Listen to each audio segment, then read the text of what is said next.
right, guys. Well, welcome back to the show. I got everything ready. I'm just still fucking with this. Maybe I'm nervous today. You know what I mean? I don't know. Is this playing? We're good? You didn't even say action, bro. Well, you just went ready to, just like you always do. All right, fine. I start off the show by saying that the show is sponsored by Law Tigers. If you or you know someone that's been injured in a motorcycle accident, call 1-800-LAW-TIGERS, or you can follow my guy Gabriel at Law Tigers San Diego on Instagram. Anyways, welcome to the show. Thank you. As a matter of fact, you're the second show back here in the lovely LFG studio / garage / screen printing / Love it. green room / Dweezy's hangout. I mean, I don't know. We got a whole bunch of shit going on, you know? But, yeah, so, you know, it's funny, Brittany, is I would say, like, I've done those little Facebook posts, you know, a few times, and every single time, like, you're tagged for you to come on to the show. So thank you. Yes. And I know some of our really close friends were like, yeah, buckle up because she's good. She has a story, which I have heard some of your story, but I'm looking forward to listening to it today. Yes, looking forward to it. So thank you so much. So where are you from? I grew up in Chula Vista, here in San Diego. That's always kind of a weird question because I've kind of bounced around. I grew up in Chula Vista. Hopped over to East County in middle school, and then I moved over to the Pacific Northwest, a small town in Oregon, Hood River, Oregon, my sophomore year in high school. So I don't really feel like I'm from anywhere. Yeah, right. So weird. Yeah, so I mean, you lived in San Diego the majority of your life, right? But so what was Oregon like? Oh man, it's beautiful. So like when people ask me like where am I from or like when I think of home, I think of Oregon. Some of like the happiest times of my life. It's super beautiful. All the seasons, you know, you get the spring colors and the fall and the summer and the winter, everything full effect. Oregon's Yeah, but it rains a lot. Not like Seattle rain, though. Really? Like, I don't know. it does. My buddy Frank lives up there. He was telling me today, I'm like, man, I'm sweating my ass off in this garage today. Yeah. And he's like, bro, you should be so grateful. It's like 55 degrees here right now. And I'm like, yeah, you're right, I guess. Yeah. Yeah, it might be more of the memories for me that just made it that way, you know? Of course.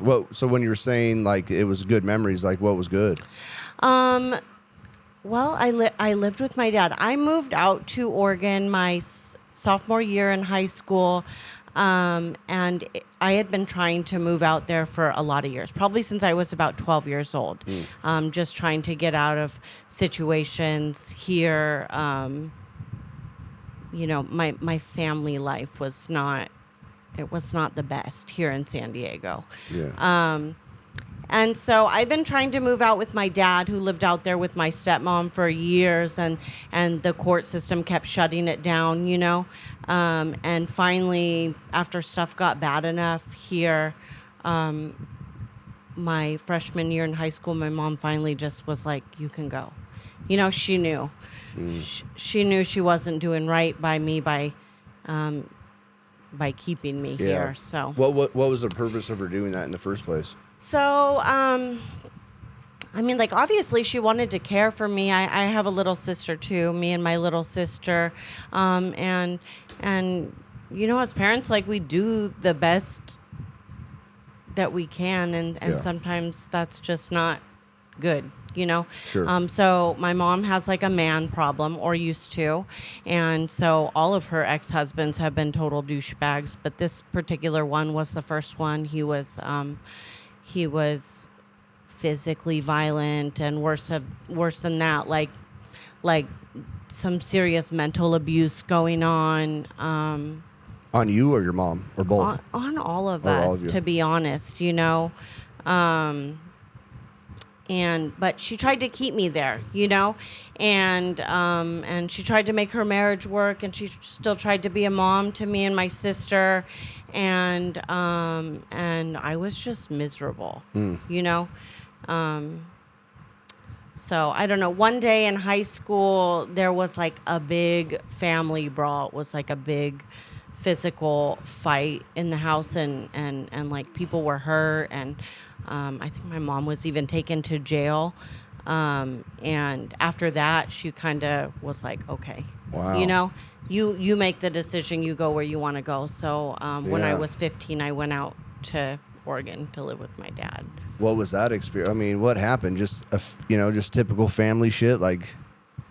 You know what I mean? I've seen it plenty of times where you're Yeah. like at a family party and like, oh shit, Billy and Scott, they're about to go at it. Dude. Yeah, so- oh shit, they're fighting, and then so is Susan, and so you know what I mean? Like So Ramona shit, Dweezy. So it's me and my sister, and then my mom was married to a man that also had children, right? Oh, so it was on like site. a big Yeah. mixed family. So Yeah. so my mom and her husband were fighting. I think about me. It was always about me. Oh.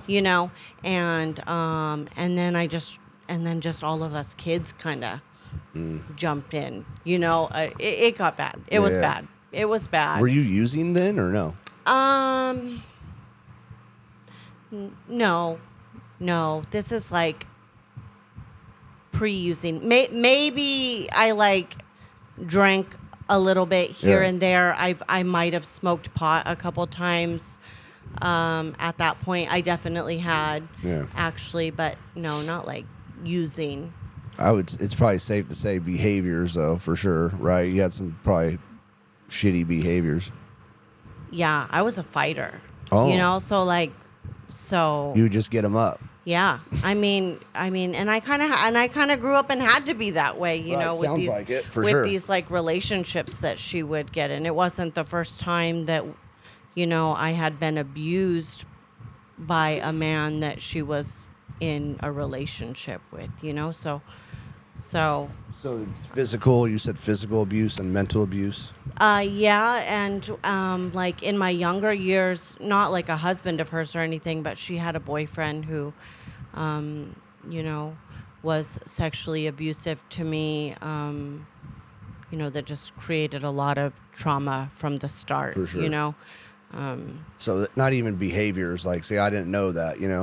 So knowing that now, it's like you have, probably awful behaviors and thought process and for getting abused. That's why, man, it's so fucking crazy, man. It's so crazy to have conversations like this because, I mean, that was part of my family stuff too. So it's like really familiar, but people that do that to kids, man, like, there's no place on earth for them, Yeah. I don't really give a fuck. No, me neither.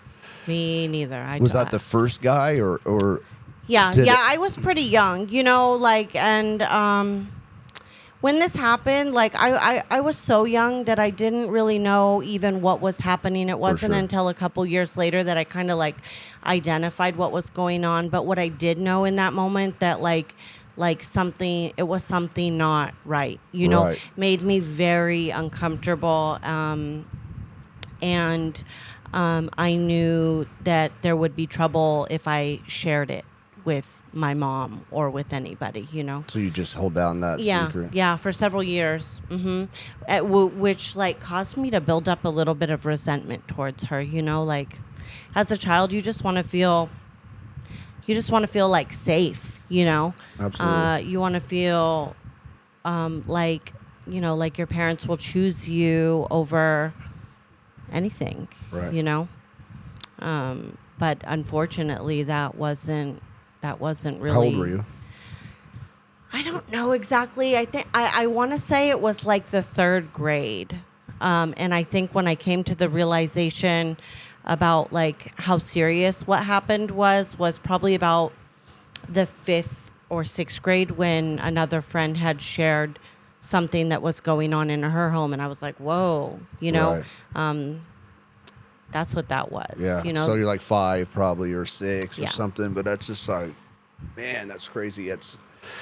So my parents got divorced when I was 7, and I just remember everything in detail, and it literally from that point on like ruined my life. Like It was so bad. I was like I couldn't even like focus in classes. You know what I Right. mean? Yeah. They started putting me in like the special ed classes immediately because I was throwing stuff. I was just off the chain. And it sucks because now I would hope, my hope is like I would identify that with my kids and like try to fix it. You For know what sure. I mean? Like I get it. Like everybody, I've already made amends to my mom. You know what I mean? Yeah, so yeah, it's yeah. like she had to do what she had to do. You know what I Totally. mean? And I've, I have to be okay with that.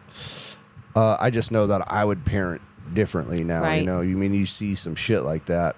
1000%. You know, I used to have the same thoughts though.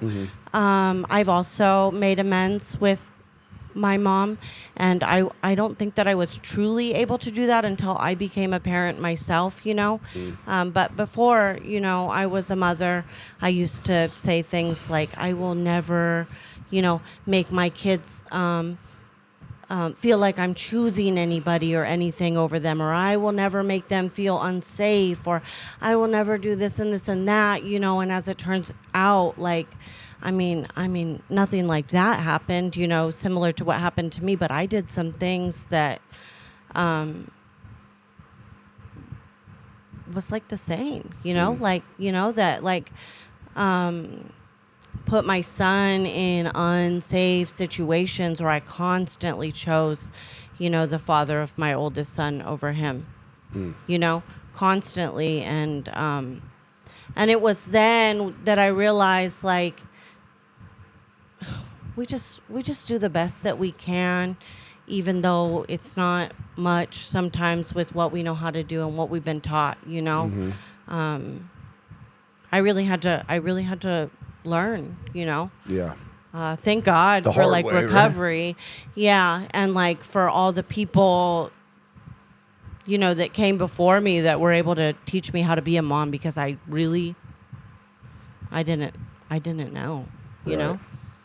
So you moved out of that situation with your mom. You're in Oregon now. Was it totally just night and day different? Well, so imagine like you're not a parent to, well, you're not like, my dad was always a parent, but I didn't live with him, you know, Sure. since a really young age. So imagine like your 15-year-old daughter, all this, who's been really sheltered and really like, you know, like I had no privacy, no phones, wasn't allowed to talk to boys, like that abuse, like went that far, you know? Right. And so just imagine your 15-year-old daughter moving in with you after going through all that. I kind of just like wild out. Yeah, you know? I was about to say, you know, Dad's probably like, honey, hey, you Yeah. can do whatever you want, you know? Yeah, and he was kind of like that anyways. I was his only child, you know, Oh, yeah. and total daddy's girl. And so, like, I could get away with murder, Yeah, yeah, you know, for and, sure. and my dad would hide the body For sure. type of stuff, you Yeah. know. But it was probably a lot for him. I know I put him and his wife through a lot. They had no other kids? So it was just you? So I do have a stepbrother, but he's quite a bit older than me. I think he's 11 years older than me. Yeah, so you guys couldn't relate, And you know? he also did whatever he wanted. Yeah, you know? sure. So, and at this time, my dad and my stepmom drank a lot, you know. So it was just kind of wild. Yeah, you can just do whatever you want, come and go as you please, right?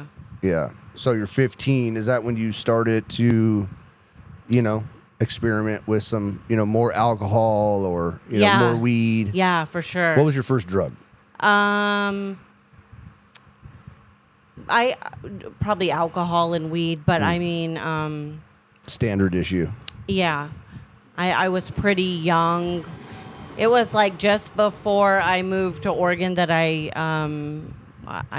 had this best friend who lived out in OB, and she had like a way older boyfriend. So, we started doing cocaine like young. When I think about it now, I'm like, all these like 20-something-year-old dudes doing a bunch of blow and drinking with like these 15-year-old girls. That's like wild.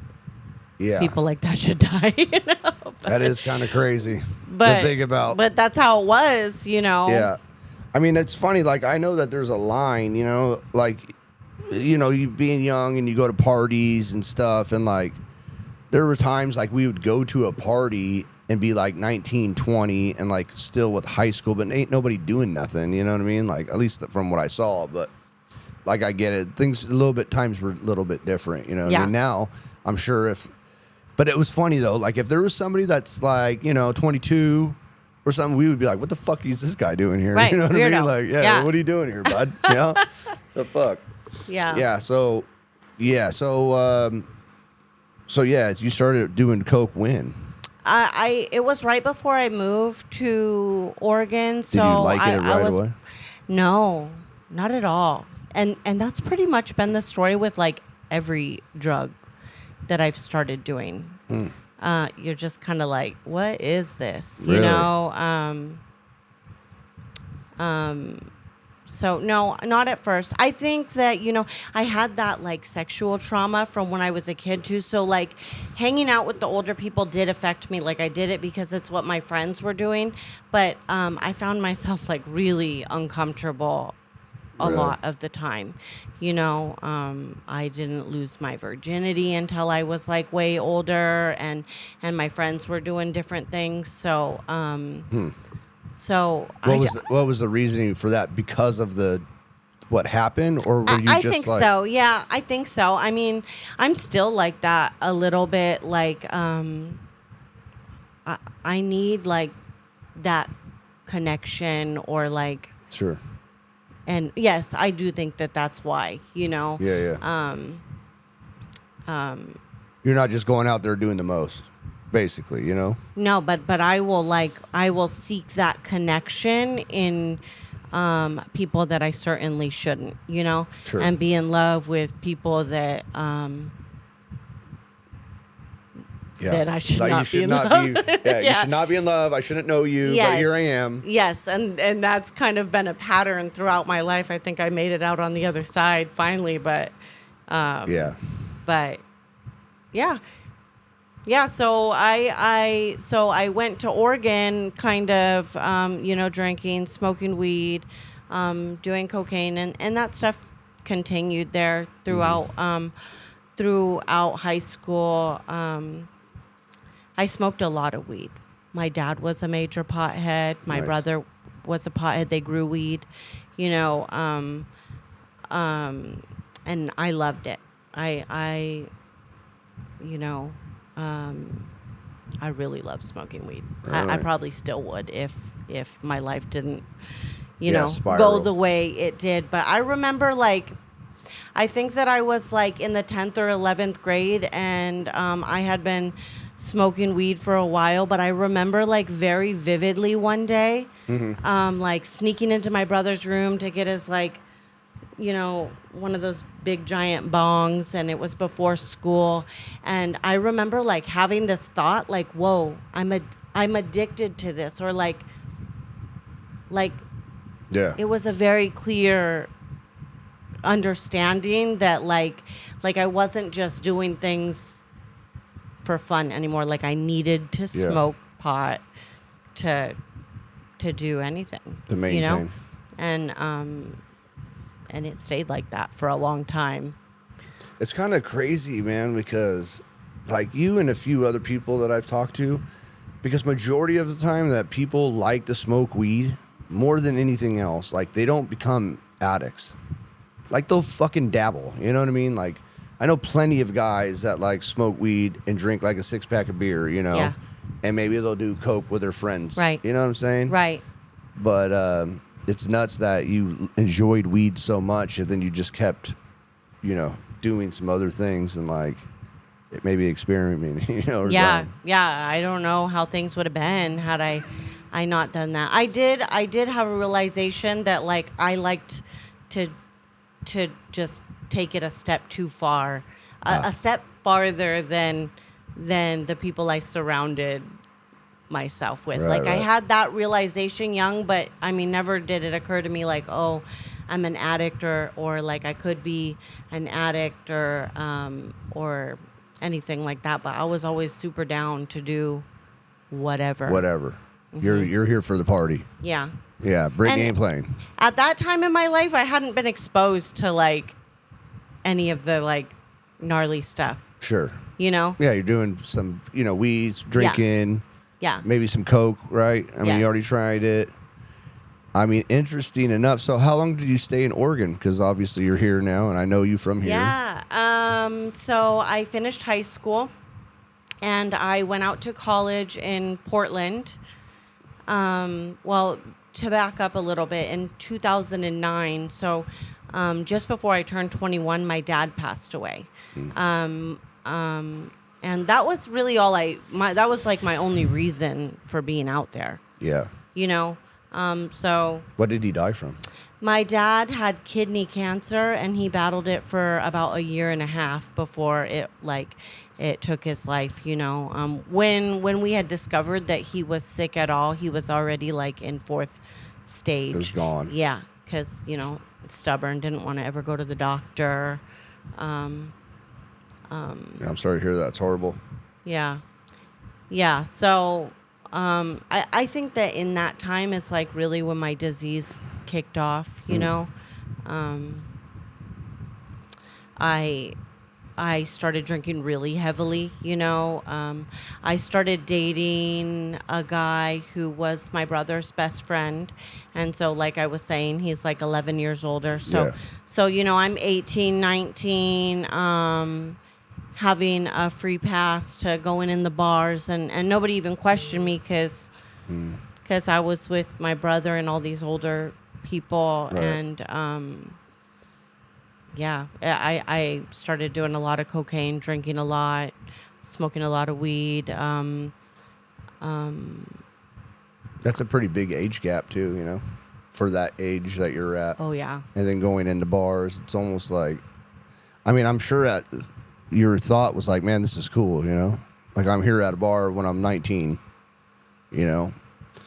but how long did that relationship last for? Man, like a year or two, he was there for me through the death of my father and stuff, and really I just, like I said, my dad was the only one out there, like really, like he cared for me, like Right. Like I was still just this like young broken girl, and this guy cared for me, and he was messed up in his own way. Like, I mean, they partied, my brother and his friends partied, I mean, like the kind of people that like ain't never paid taxes, just they just sell weed. And just having fun. My brother was like in a band, he like this like rap band. I don't know, they just like lived the dream. Is he still rapping today or what? No, but he blows glass. Really? Yeah. You still talk with him? Sometimes, All yeah. right. Sometimes. He's but- fully hippie. Yeah. Yeah. Oregon hippie. Yeah. Yeah. Yeah. Blowing glass. Blown glass. You know what I'm saying, Dweezy? Yeah. 10 to 2. No, 10 to 2. The other glass. Yeah. All right. So, yeah, I think it lasted a couple of years. I like to say like I've always been like a super loyal person, but something I really feel bad about is like I wasn't exactly the best to this person who cared for me and took care of me, Like I said, my disease started to take off, like and he would just be drunk all the time. I would like take money from him, and he'd be so drunk he didn't know the difference, but it still wasn't right, Are you talking about the boyfriend or dad? Yeah, the Oh, okay. boyfriend. I don't know. I just You're holding on to it though, huh? yeah. I You I said didn't. that you feel bad. I do. Yeah. I mean, He was a nice guy. He was a good dude. I mean, yes, yeah. All right. I mean, to care for me like that, Right. Well, good job, Jack. Blowing glass still, Oh, no, that's your brother. That's my good job, brother. Jack. Yeah. You know what I mean? Good job for being a good dude. Yeah, 11 years older, but it's all good. yeah. So I mean, that's the same age gap as me and my wife, but whatever. yeah, it feels a little different when you're like a I mean, teenager, it's though. so- Yeah. no, we always like, it's a fun game that we like to play of like, oh, what were you doing this? And I'm like, pooh. Yeah. Yeah, I was she was like, oh, I was in fourth grade. And I was like, I was out there running a fucking Yeah. muck. You know what I mean? Like, I was already doing shit. Totally. Yeah. Yeah. Yeah. So yeah, my disease really started to take off then. I remember like, the night that that my stepmom had called and told me I needed to get up to the house because because my dad wasn't going to make it through the night. I was like shit-faced. Well, at a bar called the Red Carpet. It was like this stinky hole in the wall, Nice. that I used to love to frequent. Hell yeah. Doing cocaine off the toilet seat in the Hell bathroom, yeah. Come on. And I don't know. I also have some feelings towards that, but I showed up there and I go in the room and the hospice lady had told me like he's waiting for you, and I'm like, I go sit with my dad and I just like kind of looked him in the face and he had tumors like in his, he could barely breathe, you could tell that he was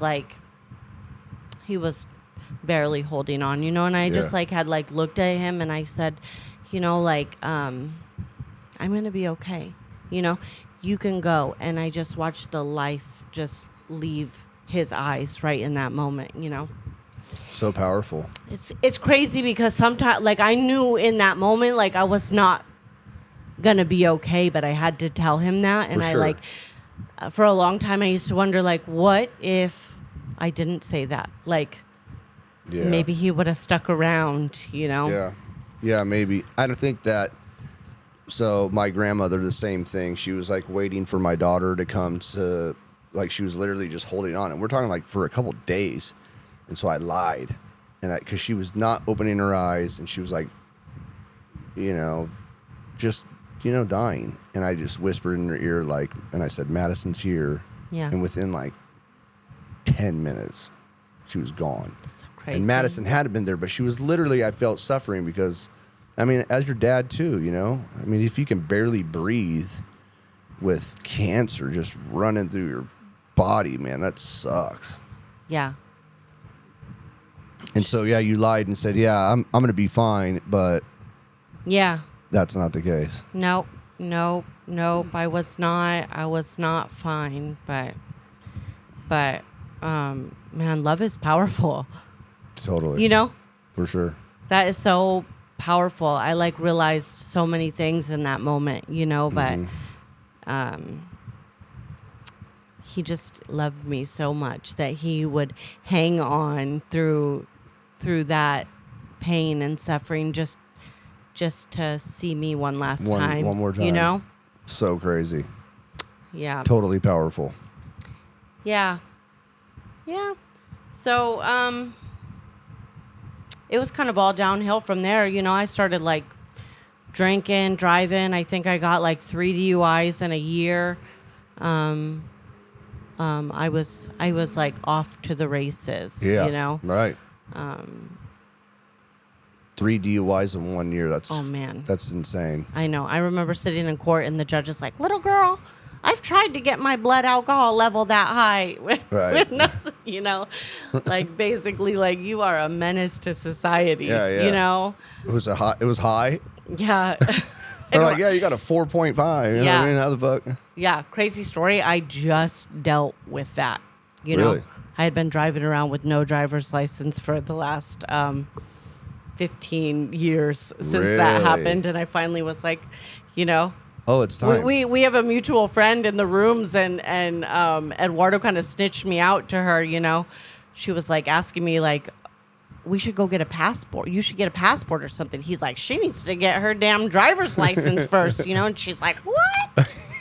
And she told me, like in our literature, it says that procrastination or like is like the biggest form of self-sabotage. And I was like, whoa. Totally. It's literally my number one character defect. And I had no idea. And I'm like, character defects, bring it. I don't give a fuck. You know what I mean? I'm cool. Like, I'm sober. I'm clean and sober. Blah. And then I start doing it with my sponsor. And I was like, damn, dude, my number one. And I thought all these things, like, it would have been like anger right. or, even like selfishness and all this, but it was procrastination after Right. doing the list. And I'm like, oh my God. Yeah. Like a daily thing of doing that, Yeah. Wow. Self-sabotage. Yeah. I know. That just hit me so hard, So what were you in fear though, obviously, right? I mean, if you had 3 DUIs, you're probably like, I ain't getting my license, right? So Yeah. it's just like fear-based? Yeah. Or did you know? Yeah, like when people like say like, oh, well, what's the worst that can happen? Like Yeah. you'll get told no. I don't know what it is, but that has always been the worst thing for me. I don't even want to hear no. At that same time that I went to get my license, like the same day actually, I went to the courthouse to file for custody or full guardianship of my oldest son. I've been taking care of him for years. I just didn't see any reason to legally do it. So when she said that to me, I was like, I gotta go take care of all these things. Like, that's wild, I did it too. Yeah. I mean, I did it too. So I get it. And at least, she was like, go get your license, I just was in so much fear because I had a DUI. Wet and reckless was basically the same thing. And then I had all these fines, because I just love fucking driving on a suspended license. Yes. It was so dumb, dude. And Yeah. I would have to be like, it was so dumb to where like most of my jail was through that. Right. And it's so pathetic because it was like 3 days, 5 days. Now you're doing 30 days. I think the most that I did was like a 90-day or whatever on a suspended license. Right. And I'm like, this is crazy. I'm just a friggin' Yeah. nitwit, Yeah. Just in fear all the time driving around. Yeah. Oh, yeah, totally. What's funny is I never, ever, ever, ever, ever once got pulled over until one day my fiance's in my passenger seat, and they just profile him. They took one look at him and just They flipped it. They flipped it. So I was like, I ain't never driving with you in my car again. Like, if we go anywhere, you are driving, Poor guy. Yeah. Straight They do it to him all the time. It's Of wild, course. dude. Yeah, of course. I mean, he's so handsome. Look at him. You know what I mean? Like, of course they're going to do that. Yeah. That's fucked up, though. Yeah. Yeah, they be doing that stuff. Don't fucking get it fucked up. There's a lot of that shit going on. Where do you guys live in San Diego? We live in Lomita Village, fine town. It's like right in between Spring Valley and Lemon Grove. Oh, okay. Yeah. That's a good area. Yeah. I like Lemon Grove. I mean, it's crazy hood, but I love it. I Yeah. worked down there for a long time. All right, so anyways, I'll get off on a tangent talking about Lemon Grove. That doesn't really matter. So where were we at? Remind me, because I just got a brain fart. Yeah, no, I think that I had just turned 21, just got a Yeah. bunch of DUIs. There you My go. dad just passed away. There you go. You're off to the races, you were saying. Yep. So what does that mean? What were you doing? Well, I was just drinking my life away, to be honest. Yeah. Not a day went by that I wasn't doing a bunch of cocaine. This guy was taking care of me, so I didn't really have to have a job or anything. Like, my job was literally to party and hang out with my friends and Just keep feeding your addiction. Like, Yeah. did that last for a long time? I mean, it got bad pretty quickly. My dad, when he passed away, had left behind like all this pain medication. Oh, wow. So a bunch of like Dilaudid, morphine, all that stuff. Yeah. And like being the addict that I am, I took a couple here and there, and then I would get super sick. But for some reason, I just like, I kept trying, Sure. Sure. I kept trying.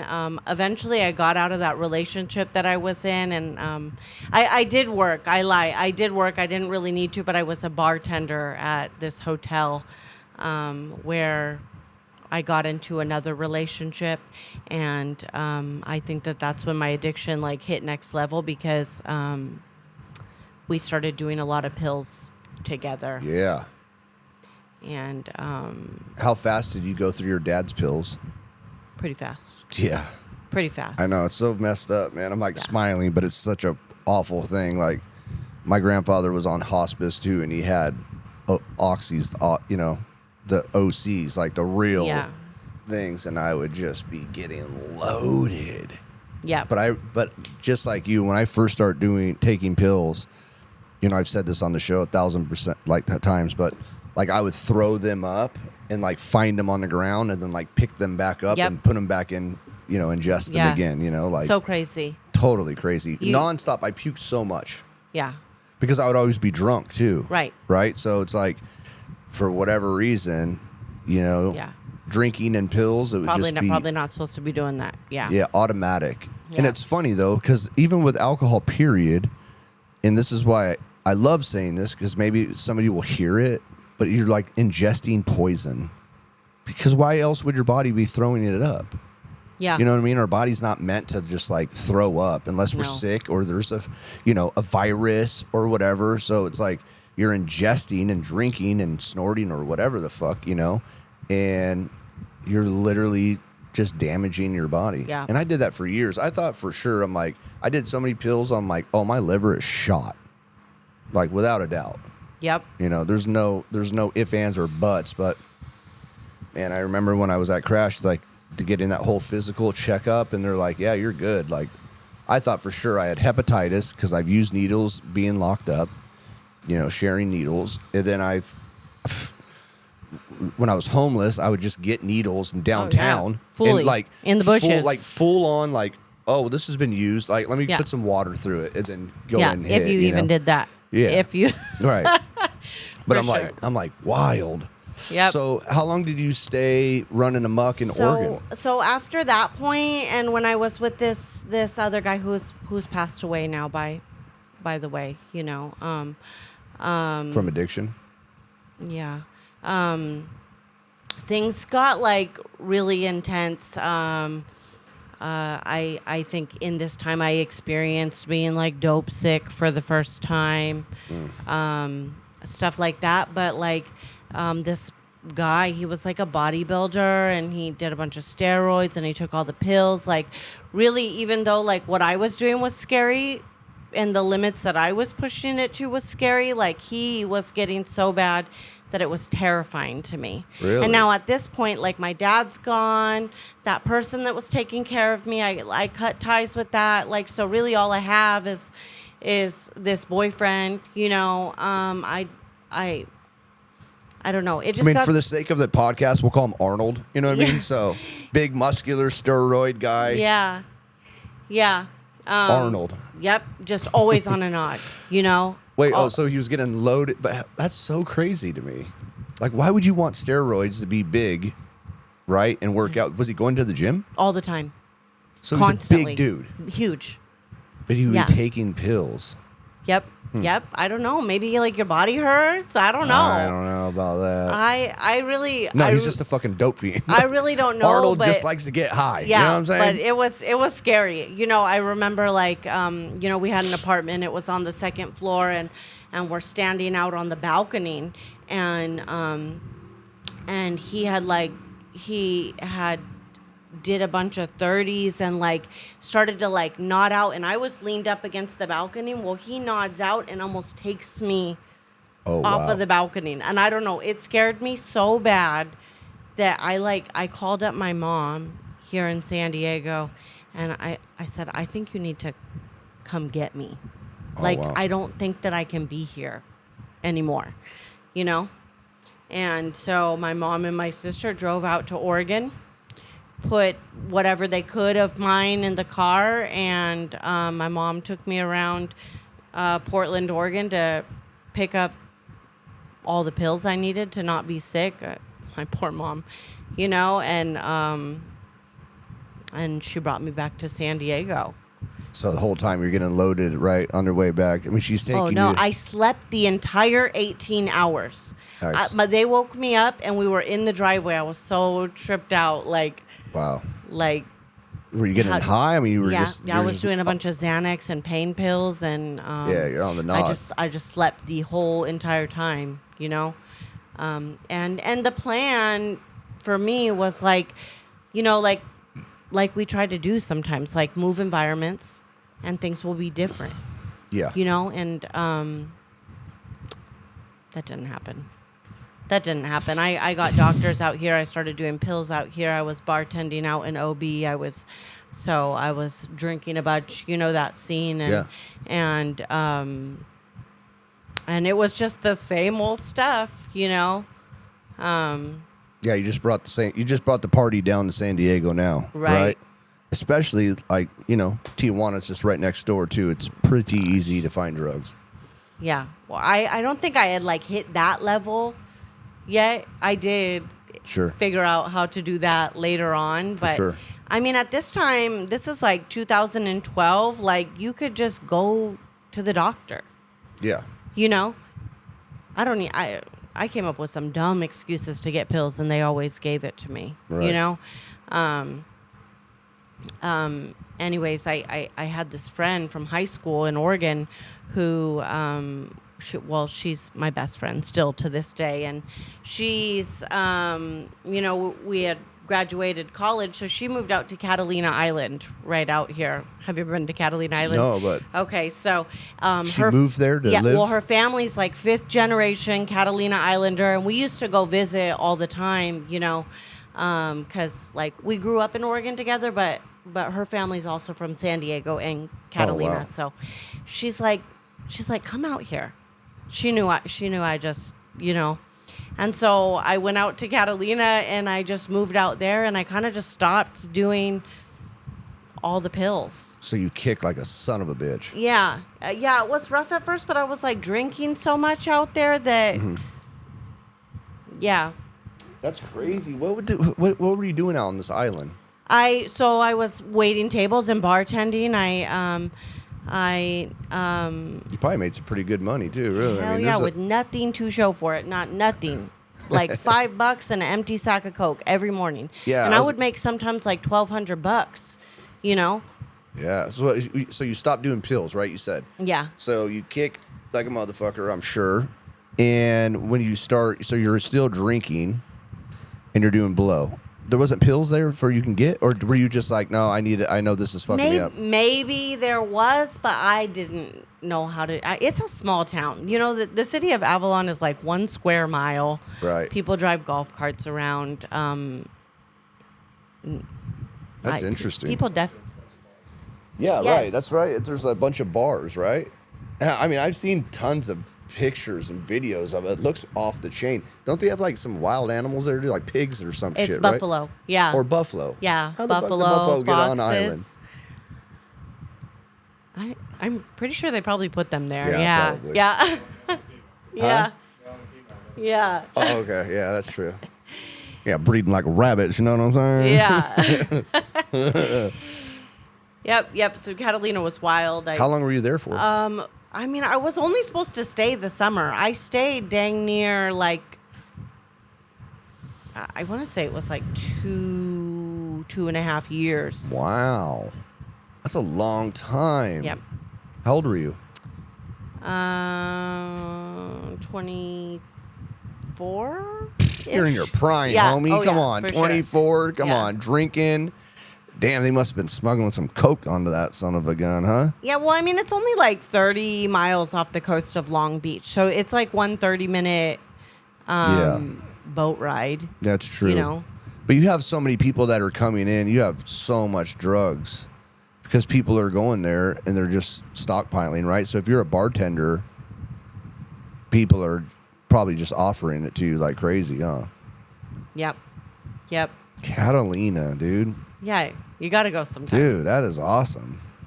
Yeah. 2.5 years, and that's your best friend. Obviously, her family still lives there too. Her family, she lives in Hawaii now. Yeah, she lives in Hawaii. She loves now. the island life. She does. Yeah. Not claustrophobic. She's feeling good. Yeah. That She shit- partied too, but she's way more normal than me. Right. Yeah. She's a smart girl. Yeah. Yeah. She just has to watch you. You know. Yeah, what I mean? yeah. She's like, I done enough just by watching Yeah, you. You know. for sure. Yeah, we're cool. For sure, yeah. I was there for those couple years or almost 3 years, and like I said, I was bartending at a restaurant I don't know if you've ever heard of the Blue Water Grill. We have one in Coronado. Oh, okay. Okay, and before that one opened up, I also nannied for the owners, like on the side. That was like my link into that restaurant. But they were opening the one on Coronado and Yeah. asked me if I would like to come be a part of opening that. So that's how I landed back in San Diego. Nice. I mean, that was something that you're obviously wanting to do. Yeah, I mean, I'd been there long enough. You know, it's a really small town. I don't know how people stay there forever. But Yeah, I know. It's really small. yeah. Yeah. So, did you meet cool people out there though? Heck yeah, yeah. I mean, people that I consider family Yeah. to this day. Right. You know, That's awesome. So you move back and you start working in Coronado. Yep. I start working in Coronado. Nothing's really changed. I'm still drinking, doing what I'm doing. One thing about me is I always kind of managed to live a fairly normal life, even while doing all the stuff that I was doing, you know. Right. And while I was working there, I was on Facebook one day, and I'm just like scrolling, and somebody, you know, like people you may know, and so my high school boyfriend from when I was in high school down here pops up on Facebook. Yeah. People that you know. Yep, my little high school sweetheart, you know. And back when I did live here, like I loved this guy. He was like, you know, my safe place from all that abuse and stuff that was happening Right. at home. So anyways, it was cool to reconnect. We started talking, we hung out, and then we were just together and never apart, you know. But little did I know, you know, it had been a long period of time since we knew each other, you know. So For sure. So you know, he had done several terms in prison. He did drugs that I had never been exposed to before, nor that he shared with me about. Sure. I didn't know this, and Yeah. and I wouldn't have known what to look for, even, you know, Yeah. even if I did. So we start dating, hanging out all the time, and like I said, I get in these connect, you know, just it evolved It's really fate, fast. right? It's fate. Dude, It was yes. meant to Yes. happen. My high school sweetheart. Yeah. We're reconnected. Yeah. We are going to be together forever. Right. You know, and we're sitting in his mom's apartment one night, you know, and we're drinking and hanging out, and he gets up to go to the bathroom, and he is a clumsy dude, you know, like not slick, but so he drops a big bag of something, you know, and I was like, oh my God, he doesn't realize he dropped it. He goes to the bathroom, obviously, to probably Yeah. do some, Right. and then doesn't realize until, What was it? well, it was meth. Nice. It was meth, yeah. Yeah. I don't know if I really, I mean, I had a thought. You had no idea. Maybe you're like, oh, that's a lot of coke. I knew it didn't look like coke, but yeah, that's how he tried to play it off when really? it came, you know. So he comes out kind of in a panic, and I had already, like, I got this thought right away, like, you should just go. Wow. Like I was scared right away, you know. And so I go, and I'm like sitting on the porch. I don't know if I should leave or stay or what I should do, you know. And anyways, I end up going back in, and I let him tell me whatever, that it was cocaine Sure. or whatever. I found out later what it was, and so this became something that we would like fight over all the time. I wanted him to stop doing whatever the heck he was doing so that we can have like this life together, you know, and Right. and then he kept making the promises, and then it never happened, and I don't know, I felt so just like, oh my gosh, like I'm less than drugs again, Yeah. you know, and it became something that we fought over all the time until, you know, one day we were fighting so bad, and I knew that, like, if he wasn't going to stop what he was doing, like, and if I wanted to keep this relationship going, which I did so bad, that I just needed to join him in whatever Yeah. he was doing, because at this point he was lying to me. I never knew, like, what friends was he meeting up with, and I was super toxic back then. Like, I'm like, he's cheating on me, you know, Yeah, just yeah, yeah. all that stuff. So I start doing meth with him, and we go on like a several month bender, you know. And I'm still living this kind of normal life. Like, I'm trying to go to my job. I'm trying to, like, You held on to it. dude, I'm huh? like picking my skin. People are kind of starting to notice, like, Yeah. you know, You're not right. not right. You And probably lost weight like immediately.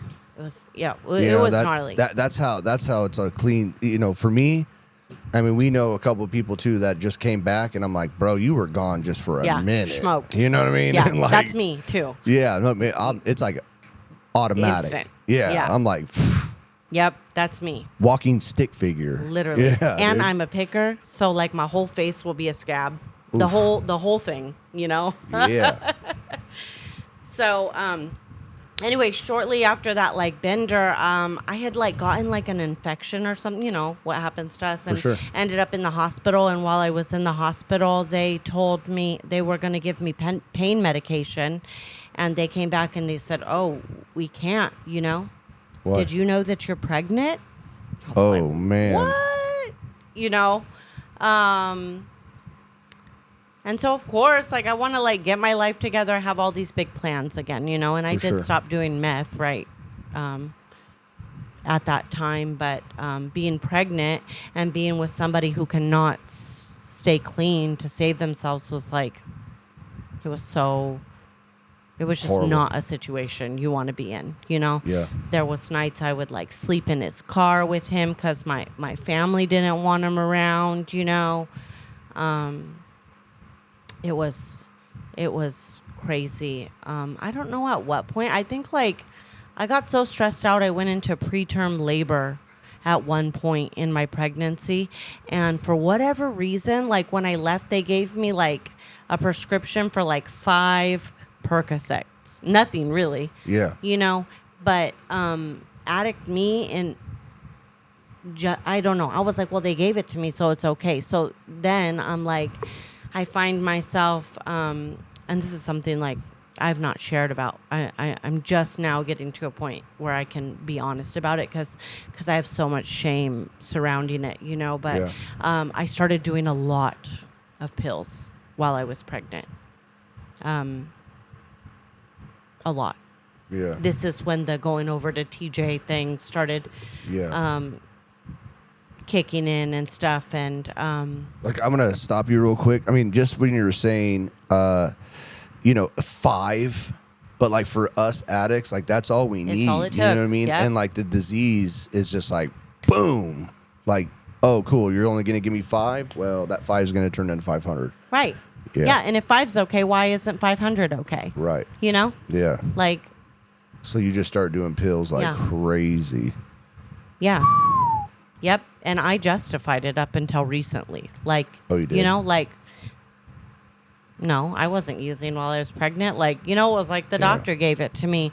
But really, Right, I was right. like out on the streets. What were you getting it for? I just Like- like doing pills. No. I mean, obviously, I know. I mean, I know that you're a fucking addict. Yeah. But what I'm saying is, like, what were you were you actually hurt, or were you going through a crazy when pregnancy? I went in when they gave me the 5 pills, Yeah. I don't even really know, but I was like in pain. I was having a lot Got of it. pain. I guess I was having contractions, and Got I it. went into preterm labor. And at this point, I was only like halfway through my pregnancy, Oh, you know. yeah. So they had given me all the meds to like stop labor, gave me those 5 Percocets, which is like wild to me now that I think about it. For you sure. know, but I continued to take a crap ton of pills for the rest of my pregnancy, and like, you know, aside from the people that I was getting it from, keep it a complete secret. You know, only I knew. Right. And then I started getting further along in my pregnancy, and I had heard all the stories about like, them testing like the umbilical cord or like drug testing when I go into labor. So just about 30 days before I had my son, I just stopped. Yeah. You know, which was rough, but so Yeah, it was a pregnancy full term too. I was overdue. I ended up, after going into preterm labor, then I was Right. overdue. Yeah. See, that's crazy because it's like your final term, right? You know, and then you're kicking pills too. I would bet you're just miserable. Hating it and working too, you know. I worked up until like 2 weeks until I had him. So What happens when you gave birth? So Did they do all that? So I went through all that, and like, I don't know. Then they gave me pills after I had my son, my first son too, which is weird because that's not how it was. This, you know, with my new baby, but they gave me pills, and when they gave me pills after I gave birth, I was already texting the homies to like be dropping stuff off when I got home, you know. Right. And so I never really got clean. I was doing a lot of pills, breastfeeding my son, you know. Yeah, he's pretty much in. You know, he has it. You know, he has the itch. Yeah, I mean, I've heard this time and time again on our podcast, and it's like, tell you what, Brittany, the women that I've interviewed and had on my show, like, they go through some horrific things that guys just don't understand, like, you know. And I think it's really powerful that you did share about that, because there's so many other women that just hold on to stuff. Right. And especially in recovery, it's like, man, if you got to keep these secrets, you're going to stay sick somehow, some way, you know. I think it's funny, too. It's like, because I know that you have faith, right? And there's been so many times where something has intervened, you know? And it's like, I've had that experience, too, you know? That's why I 1,000% a believer. There was no in-between or if-and, you know? Like, oh, I don't know if there is or not, you know? My higher power is the doorknob. Like, bullshit. Make your higher power God, which it is, you know? And, yeah, it's just funny hearing it. You know what I mean? Like your story. And like, yeah, totally. There's been so many times where many times. Literally the Holy Spirit has been pushing you. You know? Many times. And I was so like reluctant to even accept that until just recent. I mean, like, I'm talking like the last 6 months. Yeah, I know. It's been pretty cool to see. I want to get into that later, but so let's get back into the your pregnancy. You gave birth. Everything's good. Baby's good. Everybody. Yeah, thank God, you know. Yeah.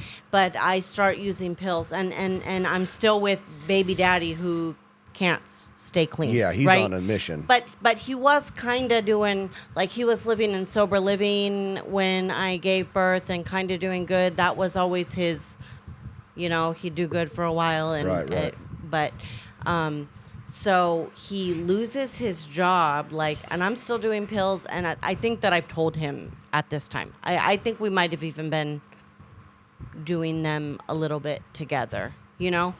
He loses his job, and I had, like, the money from disability or whatever it is that they give you after, you know? And he's like, I can just get something and I'll flip it and you know, the whole spiel. Yeah. You know, and it was heroin.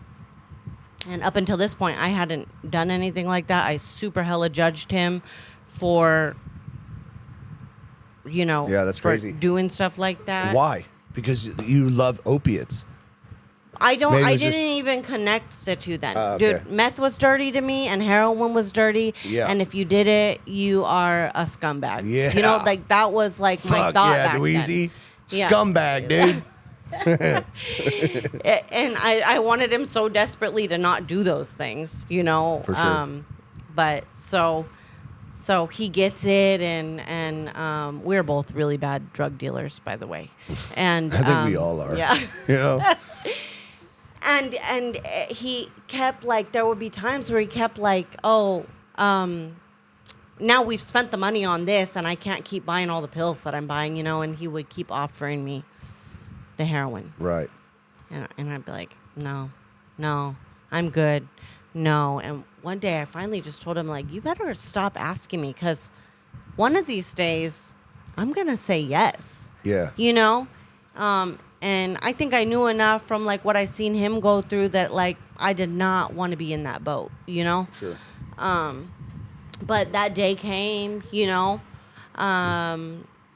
It's always probably what you're kicking pills. You can't find any pills, and that's available. At least that's my story and thousands of others that I've talked to. Yeah. You know, and it's just like that disease is just gnawing, like, Yeah.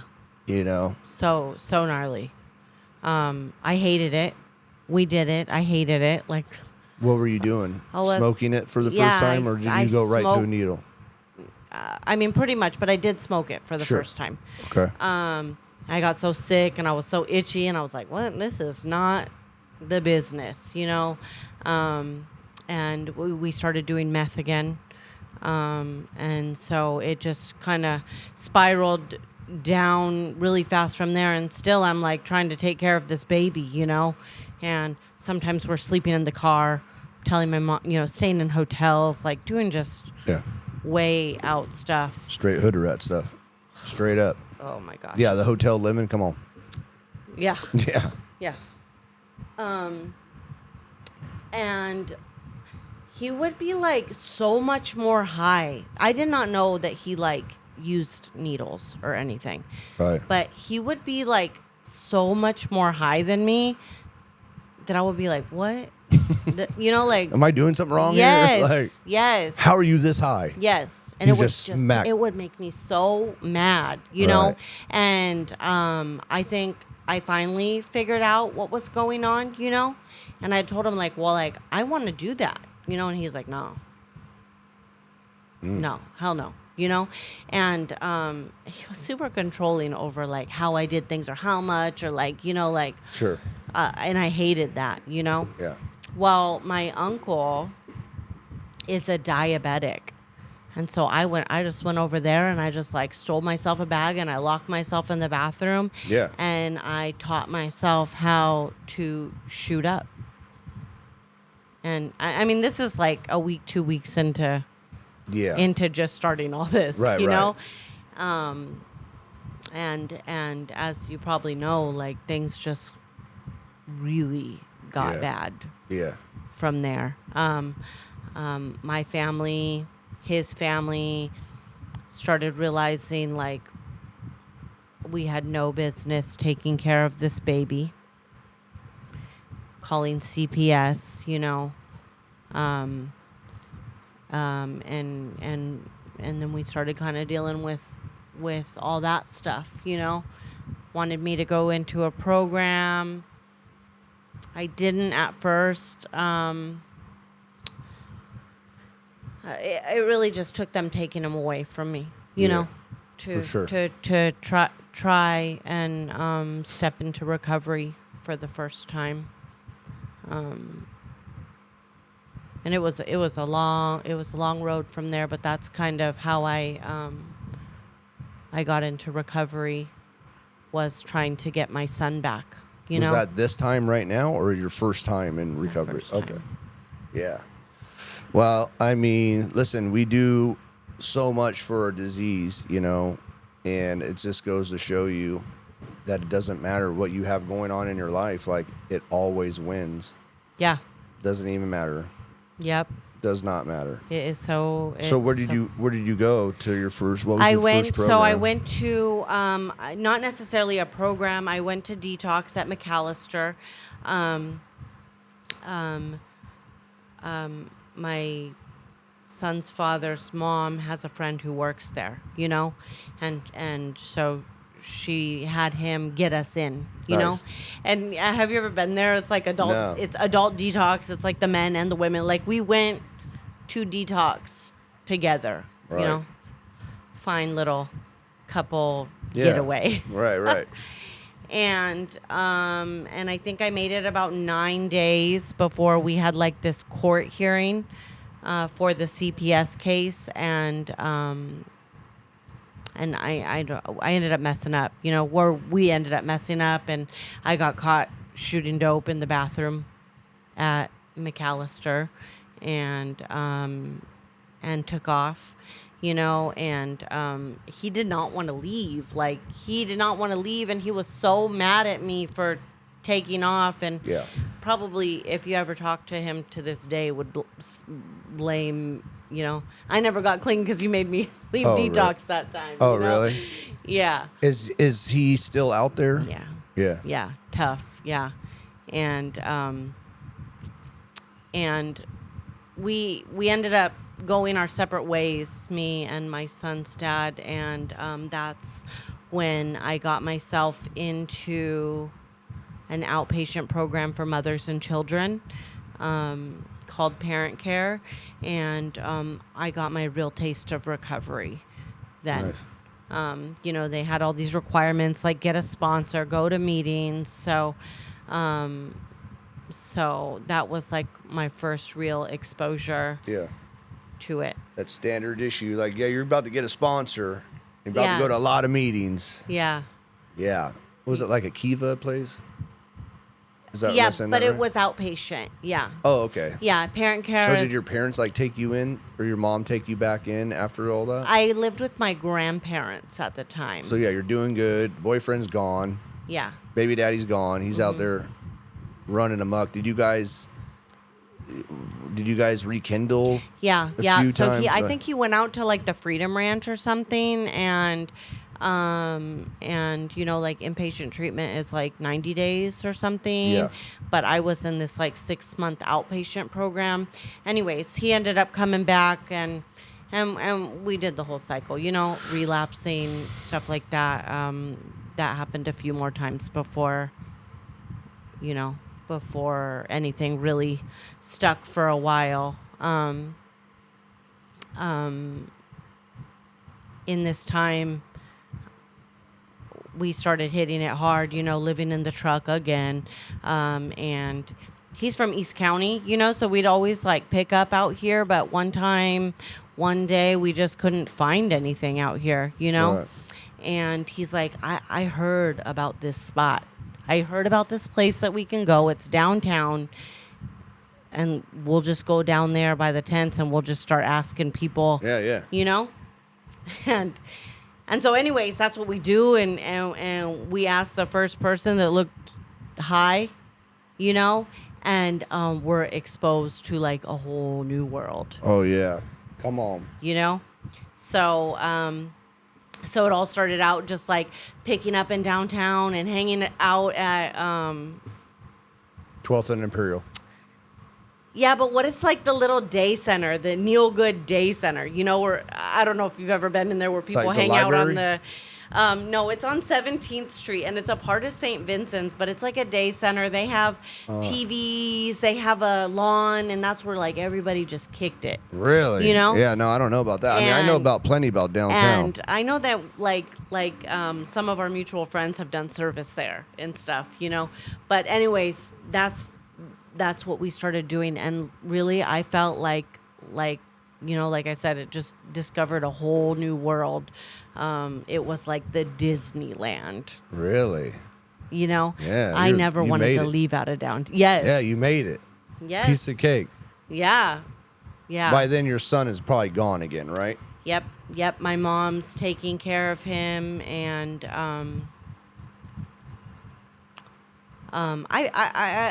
I bounced back and forth.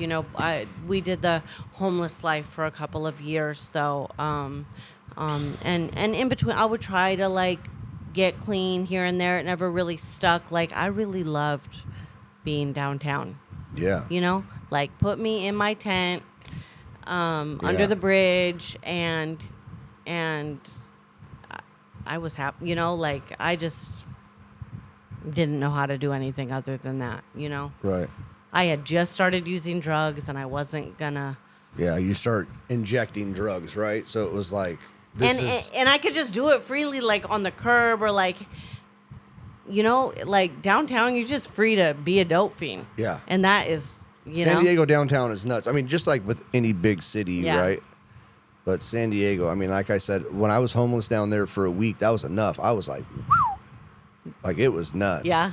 Yeah, it was nuts. You didn't love it. No. No, I didn't have that experience. I was like carrying around a friggin' suitcase with all my things by it. I went from having like a full-on house, an apartment, Yeah. you know what I mean, to a suitcase, and I'm dragging that motherfucker around, going to the, what's that hotel that's off 3rd or whatever, like that's where, like it was a hostel, Yeah. like to pick up Yeah. dope, you know, or pick up needles and shit, Yep. you know, and I'm just like, dude, fuck this, man. I still didn't stop too, but. So yeah, so you're like underneath the bridge, and I'm like, I made it. Yep.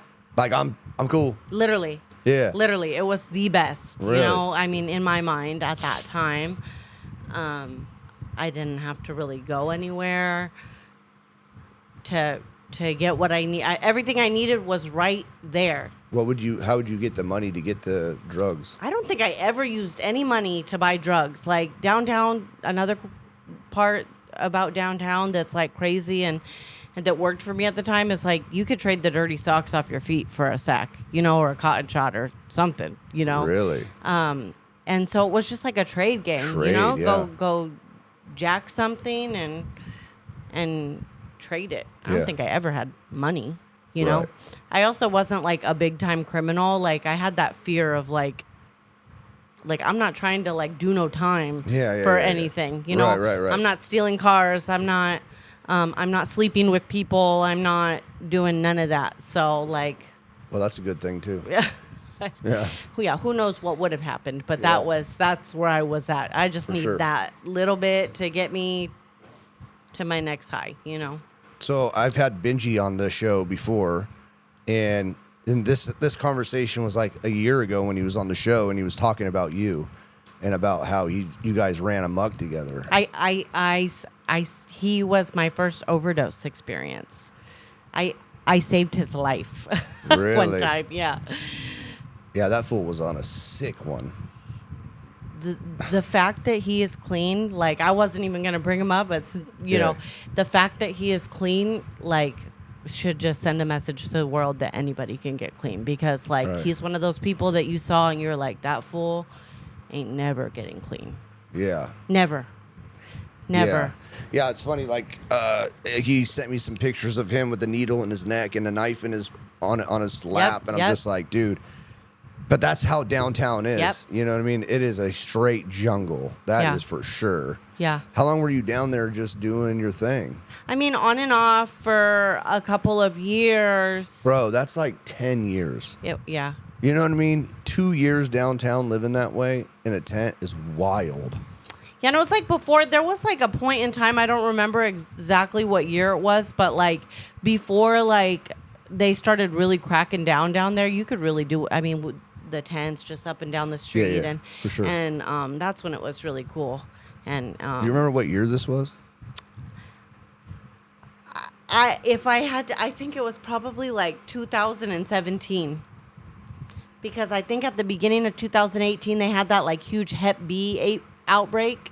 Yeah. And they started like moving people around, and you couldn't just post up, you know, and people like retracted to the like bushes. Yeah, I remember and that. stuff. And the only reason why I asked, because I got clean in 2015, but I was in downtown San Diego too, right? And I would see it Yeah. everywhere. I mean, literally underneath Crash, like the homeless just stayed because the Salvation Army was below us, Yeah. right? And they would give free food. Yeah. But like for me, it's like coming from an East County kid, you know what I mean, to downtown San Diego and being on buses and trolleys. I was like, what in the fuck? What happened? You know, like Yeah. it really hit me hard. And then seeing it, so it's funny because the counselors were like, yeah, go downstairs and look because that's where your future is, you know? Yeah. Meanwhile, Brittany's like, post Hell it up, yeah. dog. You know what I'm saying? Like, sign me up. shoot Yeah. it. Yeah. I loved it for a long time, you know. I don't know. I had a really hard time, you know, getting clean the couple of times I tried because, like, the pull back to that For life sure, it's was so easy. so strong, you know? Yeah. Like those were my homies, and I just wanted to go kick it with them, even if Yeah. I'm just clean, you know? Really? You know, and Well, yeah. you had that bond with them, you know? yeah. You found some, I felt like I fit in somewhere for the first time in my life, you know? right. You know? So, yeah. So when you were, that's funny that you said that because it's just like, you know, the dope house, you know? You have that connection until you're like, the fog is cleared, right? Then your recovery kicks in and you're like, holy shit, like, what was I doing? Did you have that experience from leaving downtown? Like, what was so hold on. How did you get clean after living in downtown for a couple years? Again, was this So the last time that you were using too, or no? No, it wasn't, but it should have been, you know? So I got clean, I got arrested, and like, I always got arrested because I had this like drunk in public charge that I never took care of. So like, I would have a warrant, they'd run my name, they'd take me in, I'd do the couple days, they'd give me the new court date. Never show. You know, and and that used to happen all the time, Right. all the time. I mean, I would get arrested once a month and just go through that cycle, you know. But the last time I got arrested, and like I'm sitting on 19th and Commercial, and I'm trying to do a shot in my neck so I got the flashlight, I got the mirror, and it's dark out, you know, and 19th is a one-way street. And I see a car coming, and I can tell that it kind of looks like a cop car lights, you know? Sure. But I'm so sick and I'm so dead set on hitting this shot that I don't stop, you know? Sure. Sure enough, it's a cop. So I hit, and he circles back around. I start to try and pack up my stuff so that I can dip, but he gets there, you know? And he had just arrested me like weeks before. This cop had it out for me. Or I don't think he had it out for me, but he knew I didn't belong down there, you Right. know? And I'm like, I just did a fat speedball. I'm so out of my mind now. I went from sick to out of my mind. And he's like, Miss Brooks, you know, he's like, what's your first name again? And I was like, I thought we were kidding around with each other. And I was like, it's Brittany, you know, Yeah. I do that. And he's like, turn around and face the car. I'm like, no, I'm just kidding, you know? And he starts searching me and stuff. And obviously he's taking me into jail. Well, I had a backpack with a bunch of stuff that was like stolen from Home Depot. I'm sure you love that. For sure. Yeah. I've seen plenty. Yeah. And That was the get down, bro. Yeah. You know what I mean? It was like we could see our people coming a mile away. Yeah. I'm like, nah, dude. Yeah. You know what I mean? I'm over here, bitch. I know. I'm an Yes. addict. Get the fuck on. Yes. Right. I know that's how I am at my store now. But Yeah. so I had stolen stuff as well as my mom's credit cards in a backpack that was like right by my dealer, and they weren't messing with him. They were just they just wanted to mess with me. Sure. You know? And so he's like, is that yours too? It was like this Hawaiian flower backpack. I'm like, no, it's not mine, because I knew I had more drugs, and I had the stolen stuff, and I had the cards in there. I knew that I Yeah. probably wasn't just going to get out in a few days. Right. Anyways, I'm thinking this drug dealer is going to keep my stuff safe till I get out. But he goes and he sells it to some other drug dealer where there's like a drug bust in this hotel, right? And so when they bust that hotel, they find my mom's credit cards. And it kind of went full circle. So they show up at my mom, you know, like, we found these cards, do you know, and she's like, it was probably my daughter, you know. And so while I'm in there on that like public intoxication warrant, I get hit with all these felony charges. Oh. which has never happened to me before. Right. You know, so when I go to court and I'm thinking like they're going to let me out later that day, Yeah. all of a sudden my mom is pressing charges against me. They've identified my photos from using the cards and I mean, your mom knew that you're using the cards, right? I don't know. She says she didn't, you know. Who knows, you know? I didn't use it. Yeah, it's not. I mean, I know there's some cards that I use too that were from an ex, you know what I mean? And they didn't even know. So I'm like, whatever. Yeah. You know? Yeah, and I think my mom was so desperate at the time. Like, they kind of laid it out for her. Like, look, if you press charges, we can keep her in jail. Like, and my mom was so scared of probably, I can only imagine, you know? Yeah. And so, anyways, I end up doing some time and signing a deal to get released to a program and stuff like that. And so I did a couple months, and then they released me to a program, but it wasn't the program that I wanted. And so I dip, and I walk back downtown. And now I've been clean for a couple weeks, you know, and I meet up with somebody I used to use with down there, and we go into the San Diego library, you know, to do a shot in the bathroom at the library, you know. Well, I overdosed. Boom. And they, the person that I was with, like, took all my dope and money and just left me there for dead, you know. And somebody found me, called 911. They were so shocked that, I mean, it had been some time that I was gone out, you know. Yeah. And that was enough to kind of wake me up there. I ended up getting myself into the program that I wanted to go to, that they didn't send me to in the first place, and I went through my first inpatient treatment at Kiva at that time, you know, where they allowed me to have visitation with my son. I think I stayed there like almost 5 months. I was scared to get out. And I did the whole recovery thing, and I stayed clean for some time. I think I accumulated like a period of like 18 months clean. It's good. That's a good amount of time. Yeah. For a downtown junkie. Let's be honest, you know? Yes. Just like, it's so funny, man. So one of my sponsees, Ozzy, I can say his name, but he literally would say the same thing because he was a river bottom gangster, you know what I mean? I joke with him because he would just go right down to the river bottom and just steal a tent and just like post up, and like that was his comfort and happy zone. And I'm like, damn, man, like hearing him story, it's just like I'm thinking about him a lot when you're talking about your story because it's so similar, you know? Yeah. In two different areas, but it's the same sort of vibe. Oh yeah. You I'm know? no stranger to the river bottom. Right. Yeah, you're just free to be like, just like that animalistic dirtbag, you know? Right. No judgment. Right. You know? Right. And everybody around you's the same. Yeah. You know?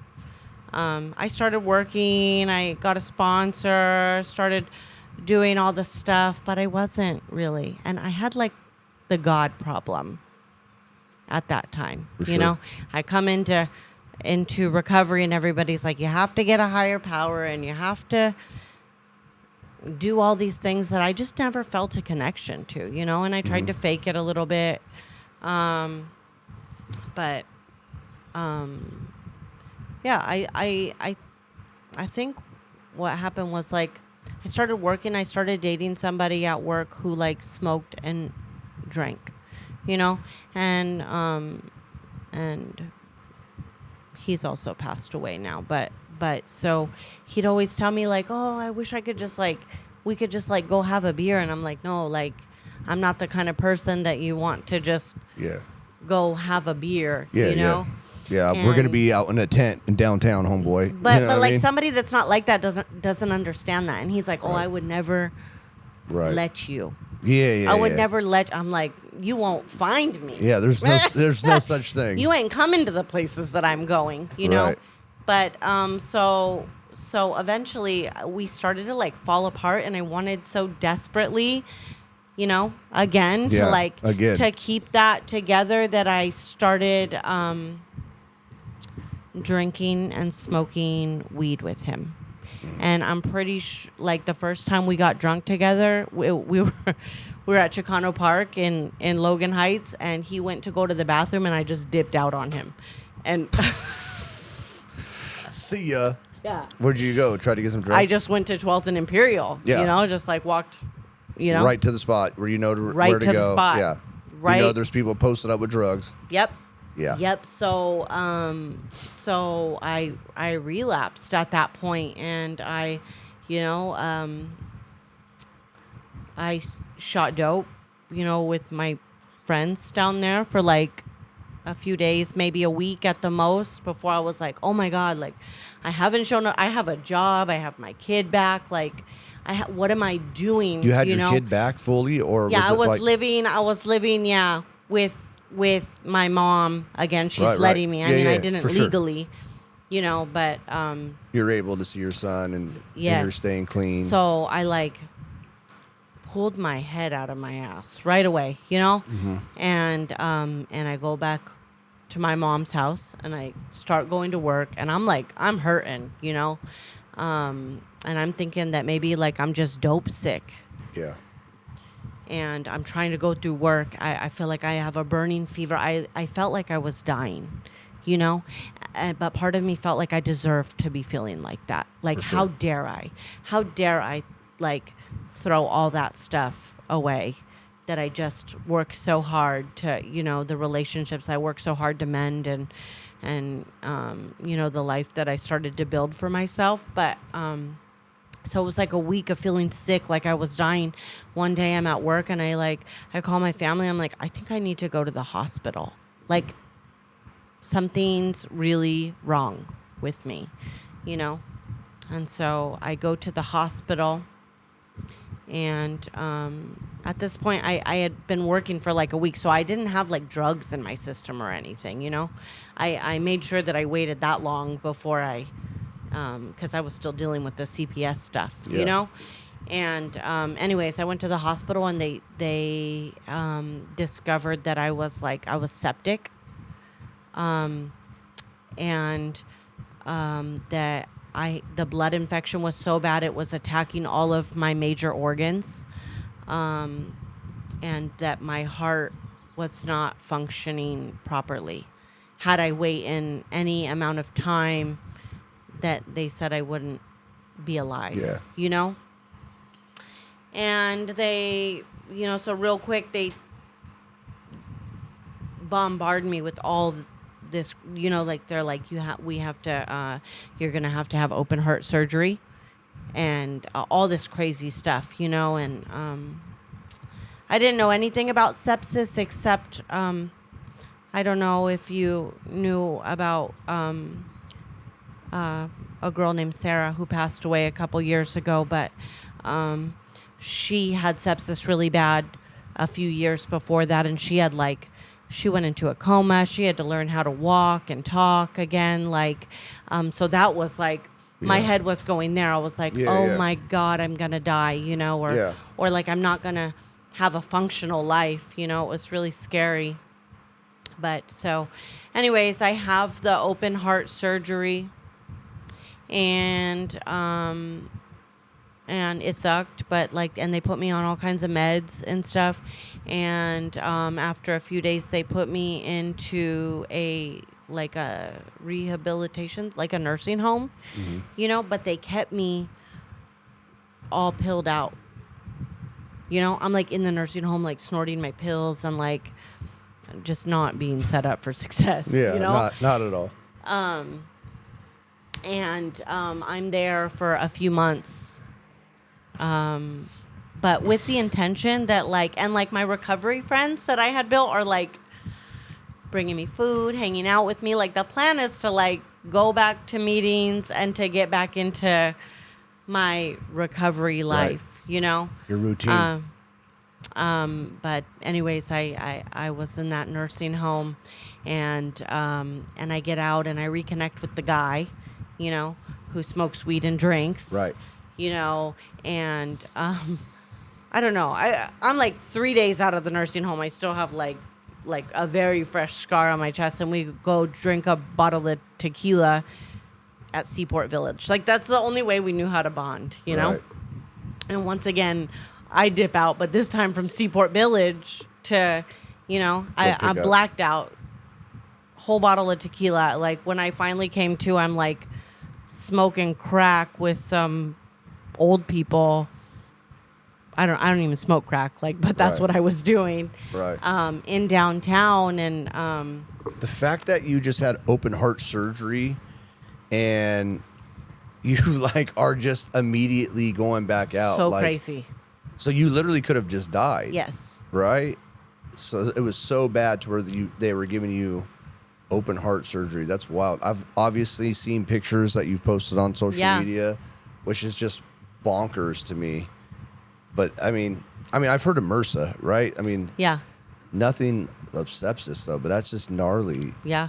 It's so crazy, and that just goes to show you how cunning and powerful our disease is, because you have an open wound in your chest. You're drinking tequila. You're back at 12th and Imperial. Yeah, all to just like have that connection, Yeah. you know, with somebody that I just want to keep in my life so desperately, you know, and then also like the addiction aspect, you know, but yeah, super gnarly. So you would think that would be my wake up call, but unfortunately it wasn't. And little did I know I was about to step into the darkest time Right. of my life, you know. Let's get into it. So, like I said, I had blacked out. I'm smoking crack, and then I must have blacked out again. But like, I wake up at my grandma's house, and I'm like, I have like all these Right. these drugs Right. that I don't even really do, you know, like needles. I had stolen the needles from my uncle, you know, and I was kind of off to it, you know. I had my grandparents have always like, they're just like my ride or dies, you know. Right. So like, I could tell them anything and they got my back. So I like have my grandparents driving me down to you know, 12th and Imperial or wherever it is downtown, get drugs, bringing me back, you know, and a couple months of that, and I get really sick again, like really, really sick again, and they take me to the hospital, and they place me in the ICU. Again, I'm septic. The infection's taking over my body, I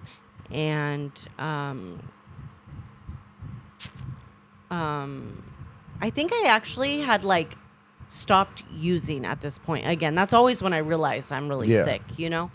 And I don't really remember how it happened, because I didn't have a lot of communication with my son's father at this time. I was trying to do good and he was not, and you know, and there had been so much damage to our relationship that we weren't really, you know, but I talked to my son, and my son had mentioned that he was with his dad, and that River, my son, said he had something he wanted to give to me. But this is like back like when like the COVID stuff was starting, and I was in the ICU, and the kid, he couldn't come in there, you know? So he gives, I don't even remember what it was, his dad something to bring to me, and his dad sees me for the first time since I've been going through all this sickness, and I'm so sick. Like I cannot stop throwing up. I'm like, I don't know. It was gnarly, dude. It gives me the chills to think about, because I was like that for so long. But he like whips out this big bag of heroin, and he's like, I got something that'll make you feel better. You know? And I'm like, okay, you know? And so I like, I don't know, whatever that's called, like where you like snort it or whatever, and instantly I felt better. Yeah. You know? And so he kept bringing it to me every day, and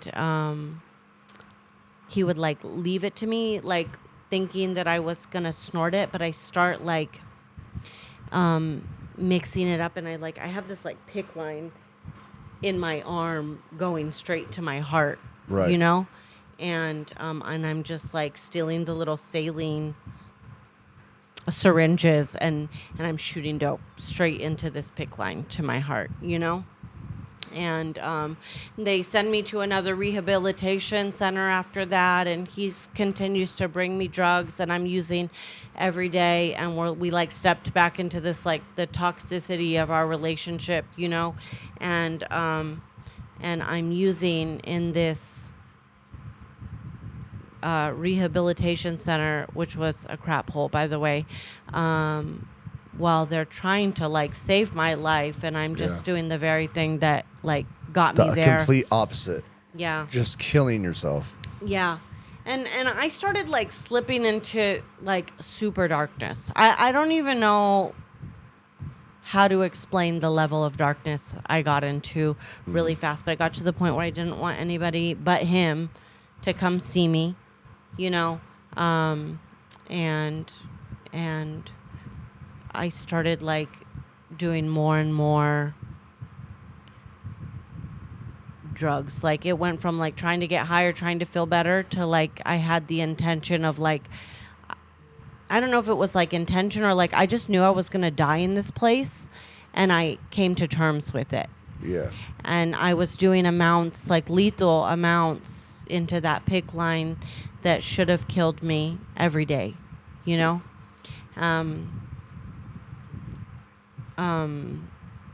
I don't know. That went on. I was there for several months. He, at one point in there, got arrested. And then I'm like, okay, that's it. Like, Yeah, I'm done. I either need to be done or Yeah. like I need to get out of here and go downtown because, you know. And they moved me into this room where, I kid you not, I have this roommate who's a heroin addict. Perfect. And she's on her last, she's a cancer patient that's had all her intestines. I don't know. It was crazy. And I start using with her, and but she was like old school. She like used to put like heroin in like the like saline drops that you put in like the baby's nose. I don't know. I'd never seen nothing like it. But she's seen what I was doing with the PICC line, and she was like, "Well, you do that to me." She had a PICC line too. Right. You know. So, and I'm thinking she's like old school heroin addict, like she can take it, you know, and I do it, and she overdoses, and I'm like, oh, you know, and it was then that I came to the realization, like I was not that person that like saved Benji's life that day, that would like not leave their homie, because my first thought was like, these people are going to come in here, she's going to be dead, and they're going to take her heroin, and I'm going to be sick. Yeah. You know? And so I'm like trying to find her heroin, and I don't know, luckily a nurse came in, and they ended up like calling paramedics, and they saved her life, but I was just going to let that lady die, you know? And like I said, I just like slipped into darkness, like coming to terms with the fact that you are that much of a piece of crap was like heavy for me. Yeah. You know, and anyways, it came to the time where like they were gonna let me out of there, and I went straight downtown. And Extra spot. yeah, I didn't know. I mean, Yeah. like I was about to be so sick, and they took that PICC line out. My veins are all shot at this point. Like I didn't even know how was I gonna get well, you know. And I go downtown. I'm using down there for a couple of days, and going back and forth between my grandmother's house. And one day I just decide like I had came up on some money while I was in the hospital. Rewind a little bit. Like, did you ever know what e-study was? Like, when you have an abscess, that it was like this weird thing where they'd like pay you to treat it. Yeah. So those people paid me to treat my heart infection. Wow. So I got That's crazy. Yeah, I know. I got a fat check when I had got out of there. That's insane. And because so I know so many people that had that. I was like, damn, I wish I could get into that. yeah, and they give you Roxy's and stuff. Right. Crazy. But anyway, so I got this fat check. It was like, after I spent a little bit of it, I had $900. Nice. I remember. And I go downtown with my $900, and I'm like, I am going to get enough heroin to end it for real, and I'm not going to screw it up this time. Yeah. Because I'm just done. I just want to, I do not want to do this anymore. I know that even if I stop using drugs, I'm still going to have that infection that's like killing me, you know? And so I go downtown, and there's this guy. His street name is Mad Cat, and he's somebody that I used to just pick up from all the time. Your druggie buddy. Yeah. And I go down there with my $900, and I'm like, can you get me this much heroin, Yeah. And he looks me in the face, and this is like a homeless guy that like rides around on the bike, that like his whole thing is to like get money, and I got a lot of it. Right. And he's like, no. He says, no. He looks me, and he looks so sad. And he's like, you do not belong down here. He says, you need to go home. So I'm downtown now with my money. Got it. Downtown with my $900.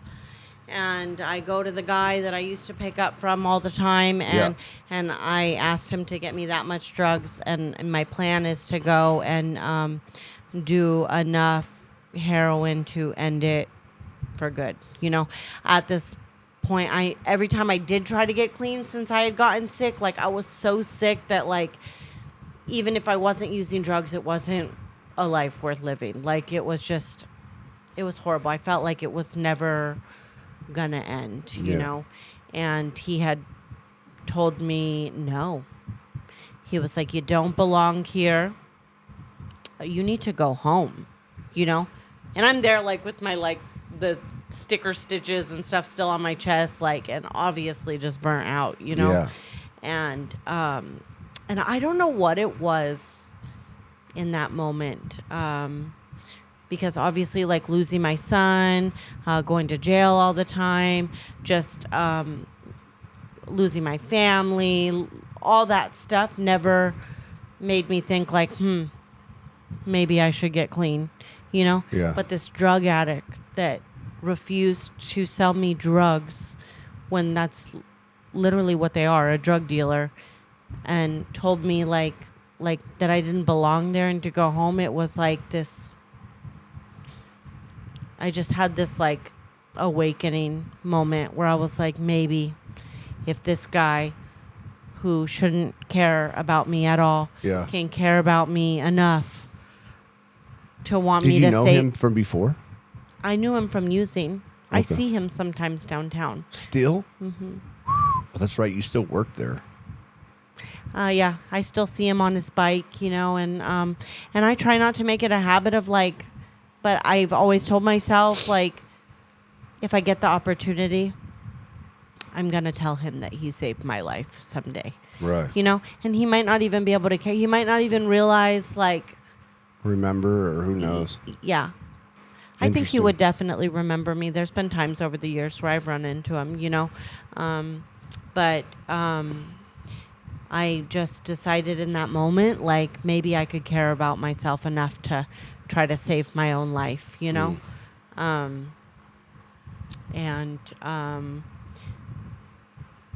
never did. I did not get clean right then. Like, I don't want it to sound like that was like my moment, my clean time, but I never used heroin again. I never used meth again. I never shot up again. And I had a goal to get myself to. So you kicked dope? Yeah, I went to the methadone clinic the next morning, and I got on methadone, and I stayed on methadone for about 5 days. I knew that I didn't want to I've been stuck on that before. Sure. I didn't want to do that, but I needed to just get through. Like, I was sick, man. Absolutely. I was so sick, And you still have an open wound, correct? Your chest is still. I'm still suffering from a major infection. Yeah. And so I'm like throwing up. I cannot eat. I cannot sleep. It was like, have you ever had cotton fever? Yeah. It was like having that like all the time Brutal. for like almost a year straight. Brutal. And anyways, so I kind of start my road back to there. My mom lets me back at the house, kinda. She let me sleep like in a tent in the backyard. Nice. And would lock me out of the house while she was at work, but kind of let me come Right. home. You know, You're almost there. yeah. I had been through so much. She like it was hard for her to keep me at a distance. Yeah. After all of that, you know, and I started like smoking weed. That's how I dealt with the pain and sickness that I was going through. But I was determined not to like use any drugs outside of that. And I started going to meetings. I was still smoking weed. I'd like stop for a couple days and then I'd go back to a meeting and be like, I screwed up again. You know, I'd like almost get to 30 days. Oh, I screwed up again, you know? And one of our friends got me a job at the grocery store that I still work at, you know? And that gave me a little bit of purpose. I started being a cashier there and was brought into this like really supportive their family, you know, the owners and the people that I work with, their family. Yeah. And it got really hard to keep telling them I screwed up again. You know, I screwed up again, but I'm going to do it this time. What were you screwing up on? I was smoking weed. Like I just I could not stop and I still didn't feel 100%, you know? For sure. And finally, like the girl who got me the job was like, dude, if you do this again, like I am going to kill you, you know? And I didn't want her to keep telling the people that I worked for what I was doing. And it was coming up on like my oldest son's birthday, right? And it was a couple days before my oldest son's birthday. And I was like, I'm just going to screw this. I'm just going to do it. You know, I decided at that moment I was going to go all in. Yeah. Stop smoking weed. Yep. Done. No more drink. Were you drinking too? No. No. No. Just weed. Yeah. And now it's been like 6 months since, oh no, let me back up a little bit. Can I back up a little bit? Absolutely. I'm so sorry. Yeah. It gets way worse. It's your show. Okay. Don't trip. I skipped a whole part. Oh, you did? Okay. So I get on the methadone. I'm clean for a while. I'm smoking weed for a couple months, and I'm still sick. Like I cannot eat. I cannot barely even get in the car because I can't not throw up every couple of minutes. You know, I'm taking baths all night long. It was terrible. Finally, one day it got so bad. I tell my mom, look, I need to go to the hospital, and I can't even get in the car for you to take me there. I need you to call 911. Wow. Okay. She calls an ambulance, and now we're knee deep in COVID at this time. So they like evaluated me outside with it was a trip, you know? And I knew, I had known for a while that I needed to go to the hospital, but everything that was going on was kind of scary. You know, I was like, I ain't about to go to no hospital when all this stuff's going on, you know? Especially with your stuff that you went through. I mean, you're probably really receptive to getting it fast, right? I mean, yeah. So they take me to the hospital, and I am sick. And I remember my mom told me like they called her. She couldn't come into the hospital, but they called her to be giving her updates and stuff. And they were like, look, all we can really do at this point is keep her comfortable. You know, basically like that I was dying again. Yeah. You know, so they start doping me up on pills and stuff like that again. And I have an infection so bad that I need another open heart surgery, but they can't even do it until they get the infection under control, you know? So all this time I haven't been using drugs, but I was just still I never got better. Yeah. You know? And my immune system was so shot. So anyways, I end up having open heart surgery again.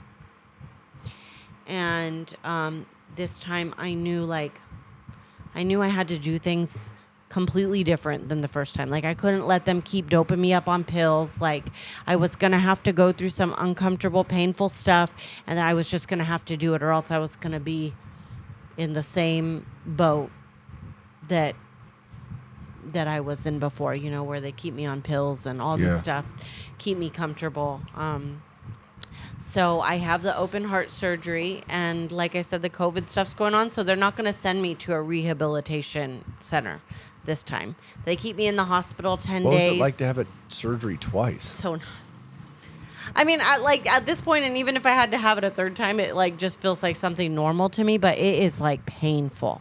I would imagine. Waking up from that is every little sneeze or just blowing, everything hurts. It is excruciating, and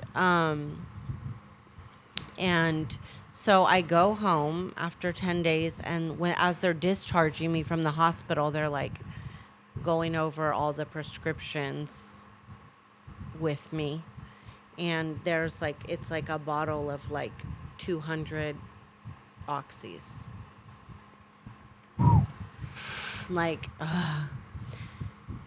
So I'm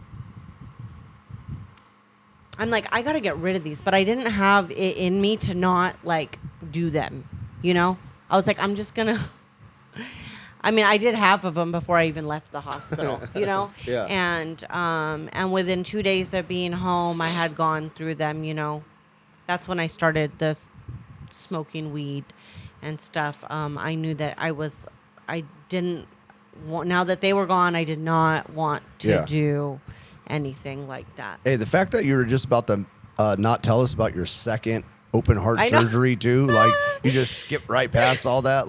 How insane is that? That is just nuts. I can't stop thinking about it because I can picture the pictures that you posted on Facebook, and I'm just damn. Yep. Hopeless. You know what I mean? Man, this is great. It's just nuts. It's just nuts to think about. But carry on. That's just wild. It is crazy. I know. And the fact that it just felt normal to me. Yeah. Just being homeless downtown was, was just like a Tuesday. Like I said, it's just wild. A Tuesday.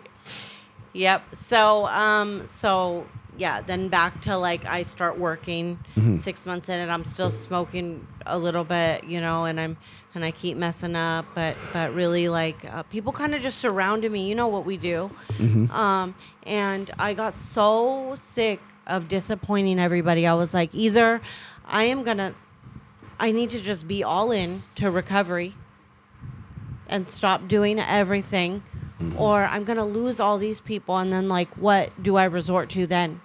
If I don't have these friends, I'm going to have those friends, right. Right. And I made the decision to just stop, and I did. And I've been clean ever since. When's your clean date? It's October 2nd, 2020. Oh, that was right in the middle of COVID stuff. Damn. And friend. right before all the fentanyl stuff started taking. Yeah, so I got you clean in the nick of time because ain't no way. I would have. No way. Your story would not even. There's no way. I think about that too, but I mean, I'll be honest.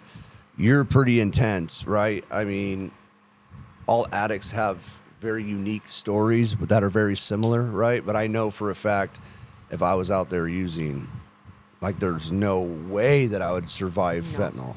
There's just no way.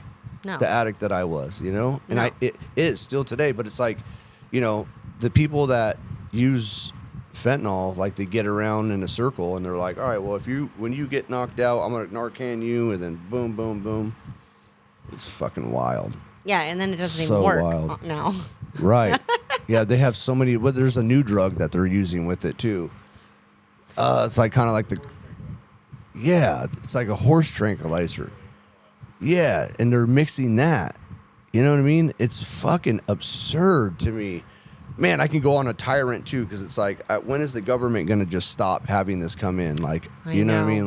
When?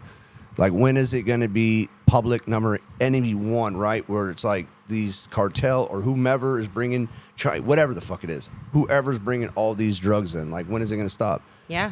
Is it because of money? What Who is? knows? What is it? But it really makes you wonder, like, what is really going on? Like, how are we fighting people overseas when literally right next door there is so much corruption going on?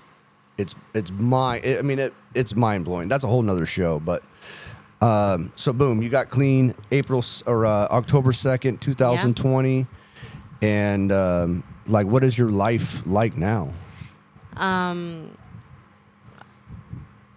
Beautiful. I mean, like at that point, I just wanted to, like, not want to use drugs and to, like, do the normal things, like be a mom and hold a job and, like, maybe get my driver's license and, like, you know. Well, that wasn't down. That was further down the road. So don't get ahead of yourself. I mean, but dude, I still, like, what I mean? I thought it would be nice to, you thought about be it. yeah, you thought about it. So, and today it's like that times 10, you know.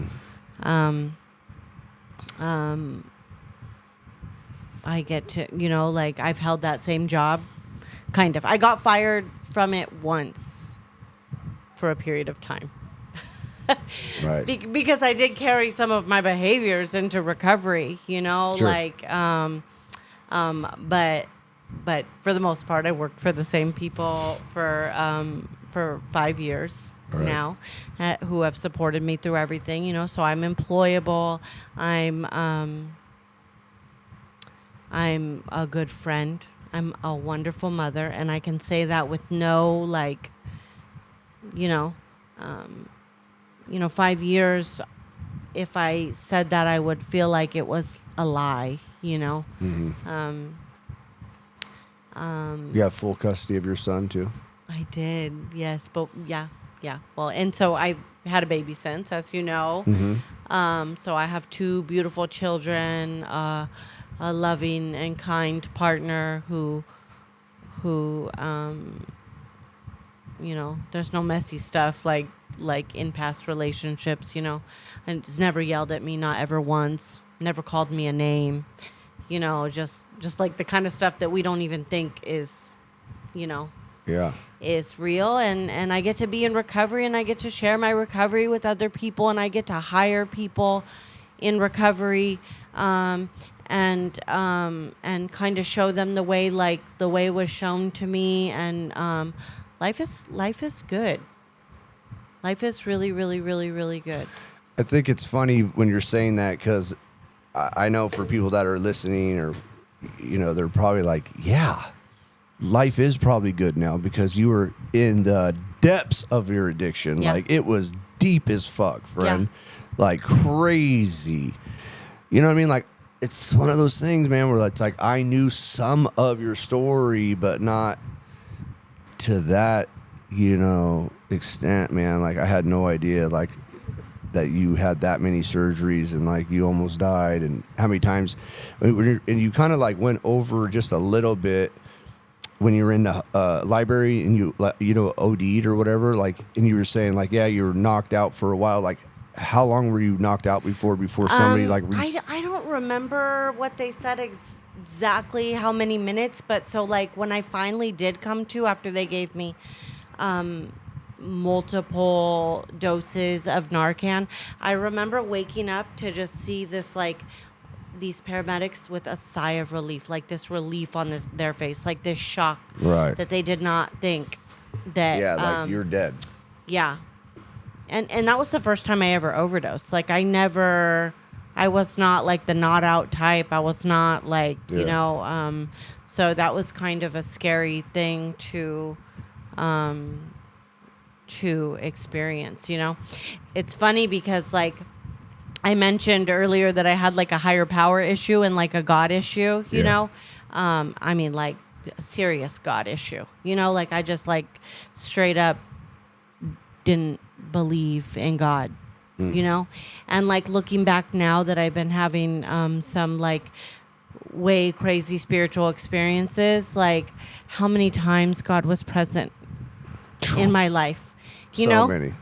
So, you know? I mean, look at the guy that was down there. Yeah.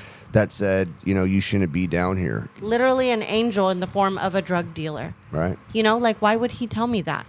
Why wouldn't he take my money? It's like there's always signs and always these like something or someone is intervening. You know what I mean? Because it would be interesting to see if you like did talk to that guy, if you would remember exactly what he said. You know, because it'd be wild to me to be like, "What? I don't even know who you are. What are you talking about?" And it was like, man, that's. He would definitely remember me. I don't know if he would remember that specific situation or even like what a powerful, like, I mean, like that is like, that saved my life. I don't think I would have ever got clean had it not. I mean, like that was a life-changing moment for me. Absolutely. I was like, whoa, you know, like. So what is that?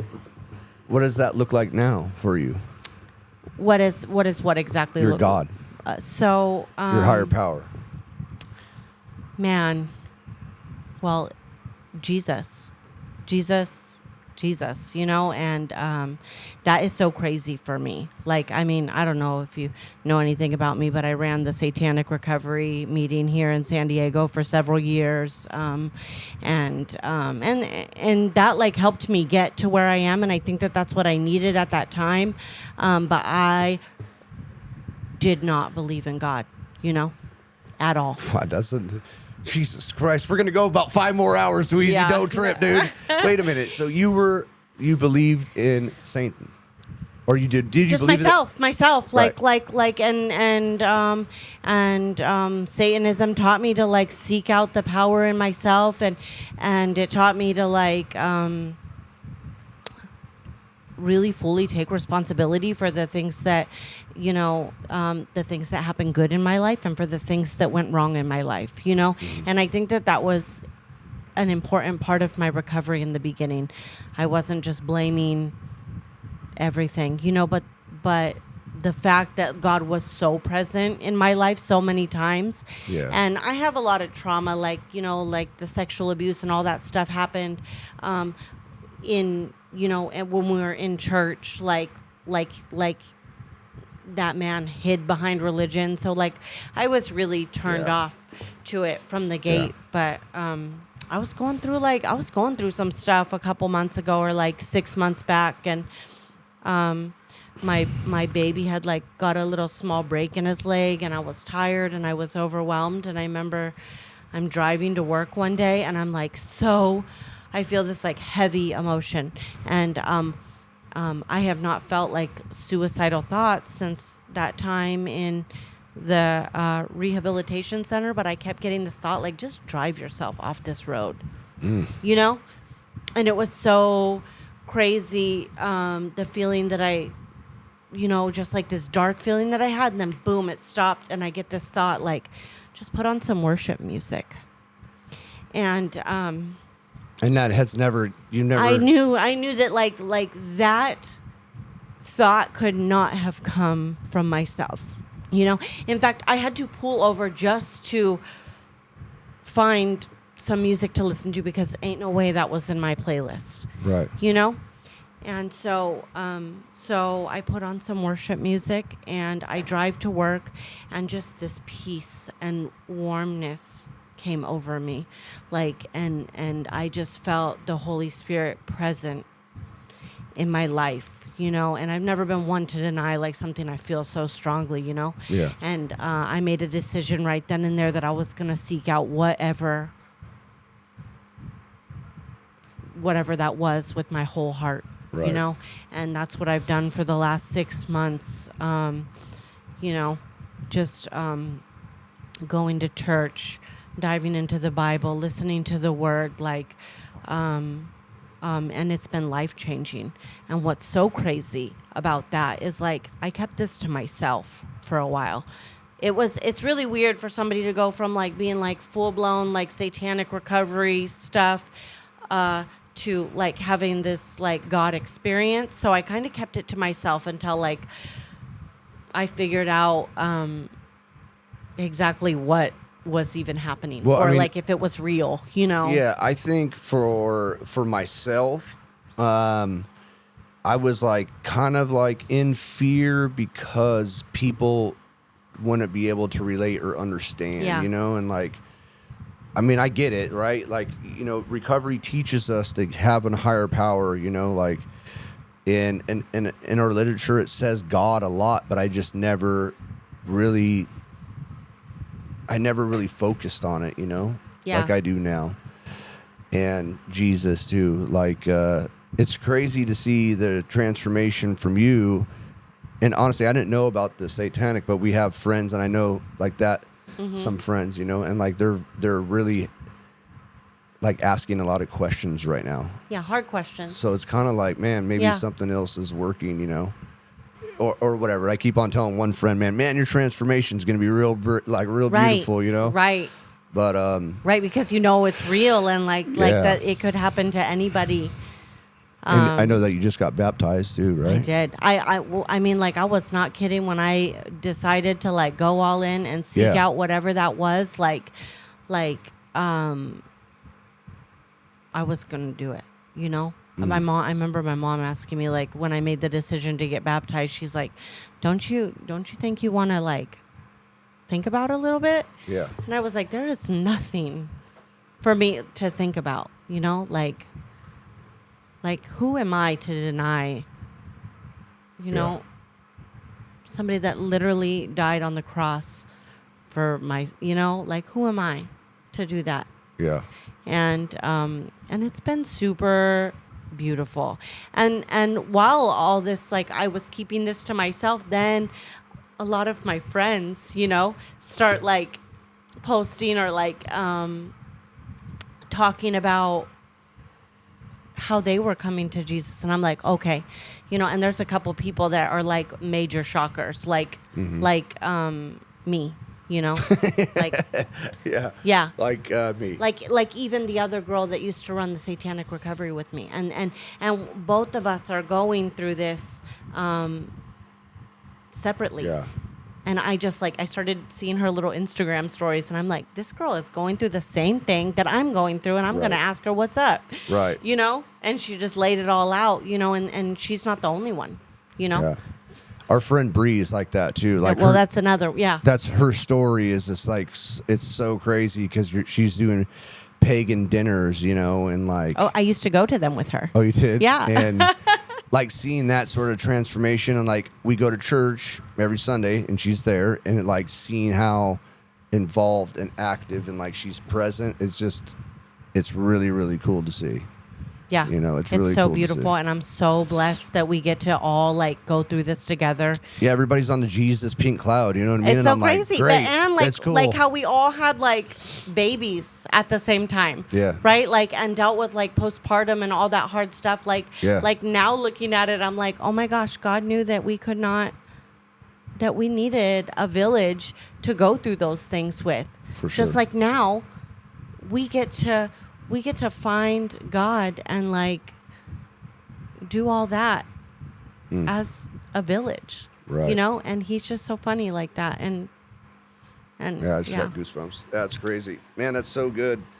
Man, I'm going to tell you right now, 2-hour long podcast, Oh my and this gosh. was fantastic. And I knew, to be honest with you, I didn't really know, you know. I never know, you know, some people, like when I have on the show, it's kind of like, you know, hit the button and, you know, we're going, and this is one of them. Like you did a lot of the talking, and you know, conducted your podcast like really well. Aw. And yeah, there's so many things. Like I can sit here. I have had like 4 things that just popped in my head right now, but I'm like, damn, you should definitely go on Elise, Rachel, and Bree's podcast too, just because Mom's Convicted. Like I've listened to every show, and like the things that they're doing. I don't know, man. Like the Jesus Pink Cloud thing is just really cool. And like for me and my recovery, like my recovery has never been stronger ever. And it's all because of like church and like connecting and reading Bible too, and like doing stuff that I just hadn't done and never done, you know. 1,000%. But I watched the change in my wife. You know, that's for me. It was like, wow, I see some changing going on. And like, she said this the other day on her show that I listened to, and like, the big thing for her that she realized is she didn't care about what other people think. Yeah. You know, and that hit me just a little while ago too, but it wasn't like out of anger, and it's always been out of anger, like F you, right, because you did something to me, you know what I mean? And it was more or less like in recovery, like how they say, like love somebody from a distance, or love them where they're at, or pray for them. That was all just one ear after the other, you know what I mean? But like really, really praying for somebody on a daily basis that hurt me, or I want to get over something, has been just like the next level for my recovery. 1,000%. Yeah. Yes. So you and Eduardo, you guys go to church, and it's just good for your kids too to be brought up that way. Good. I feel like, you know, good. Not like this things that happen to you, you know, by the person hiding behind religion, because there is people like that, but a majority of it is like really, really good people. Right. But that's people, and like I've learned that now. That is people, and that has nothing to do with Jesus. No. You know, Jesus is loving, caring, and kind, and people just suck. You know. Yeah. Well, listen, I appreciate you coming on to the show. This has been fantastic. Thank you for letting me pause, because. Bro, this is like a sauna. Thank you for coming into my sauna today, too, you know? Yeah, do you have anything that you want to, you know, leave the podcast with? I don't know. I just, well, if you had the patience to listen to all, you know, 2 hours of this, just as you can hear from my story, like if you're wondering if you can do it, you know, or if you're like struggling and wondering if you can come out the other side, like you can, and a beautiful life is just waiting for you. Come on. What do you think, Dweezy? You good? Yeah, we had a talk when you were there. Yeah. Do you want to come over here and ask some questions too, or all right, you guys, listen, thank you once again. Thank you for tuning in, guys. See ya. Yeah.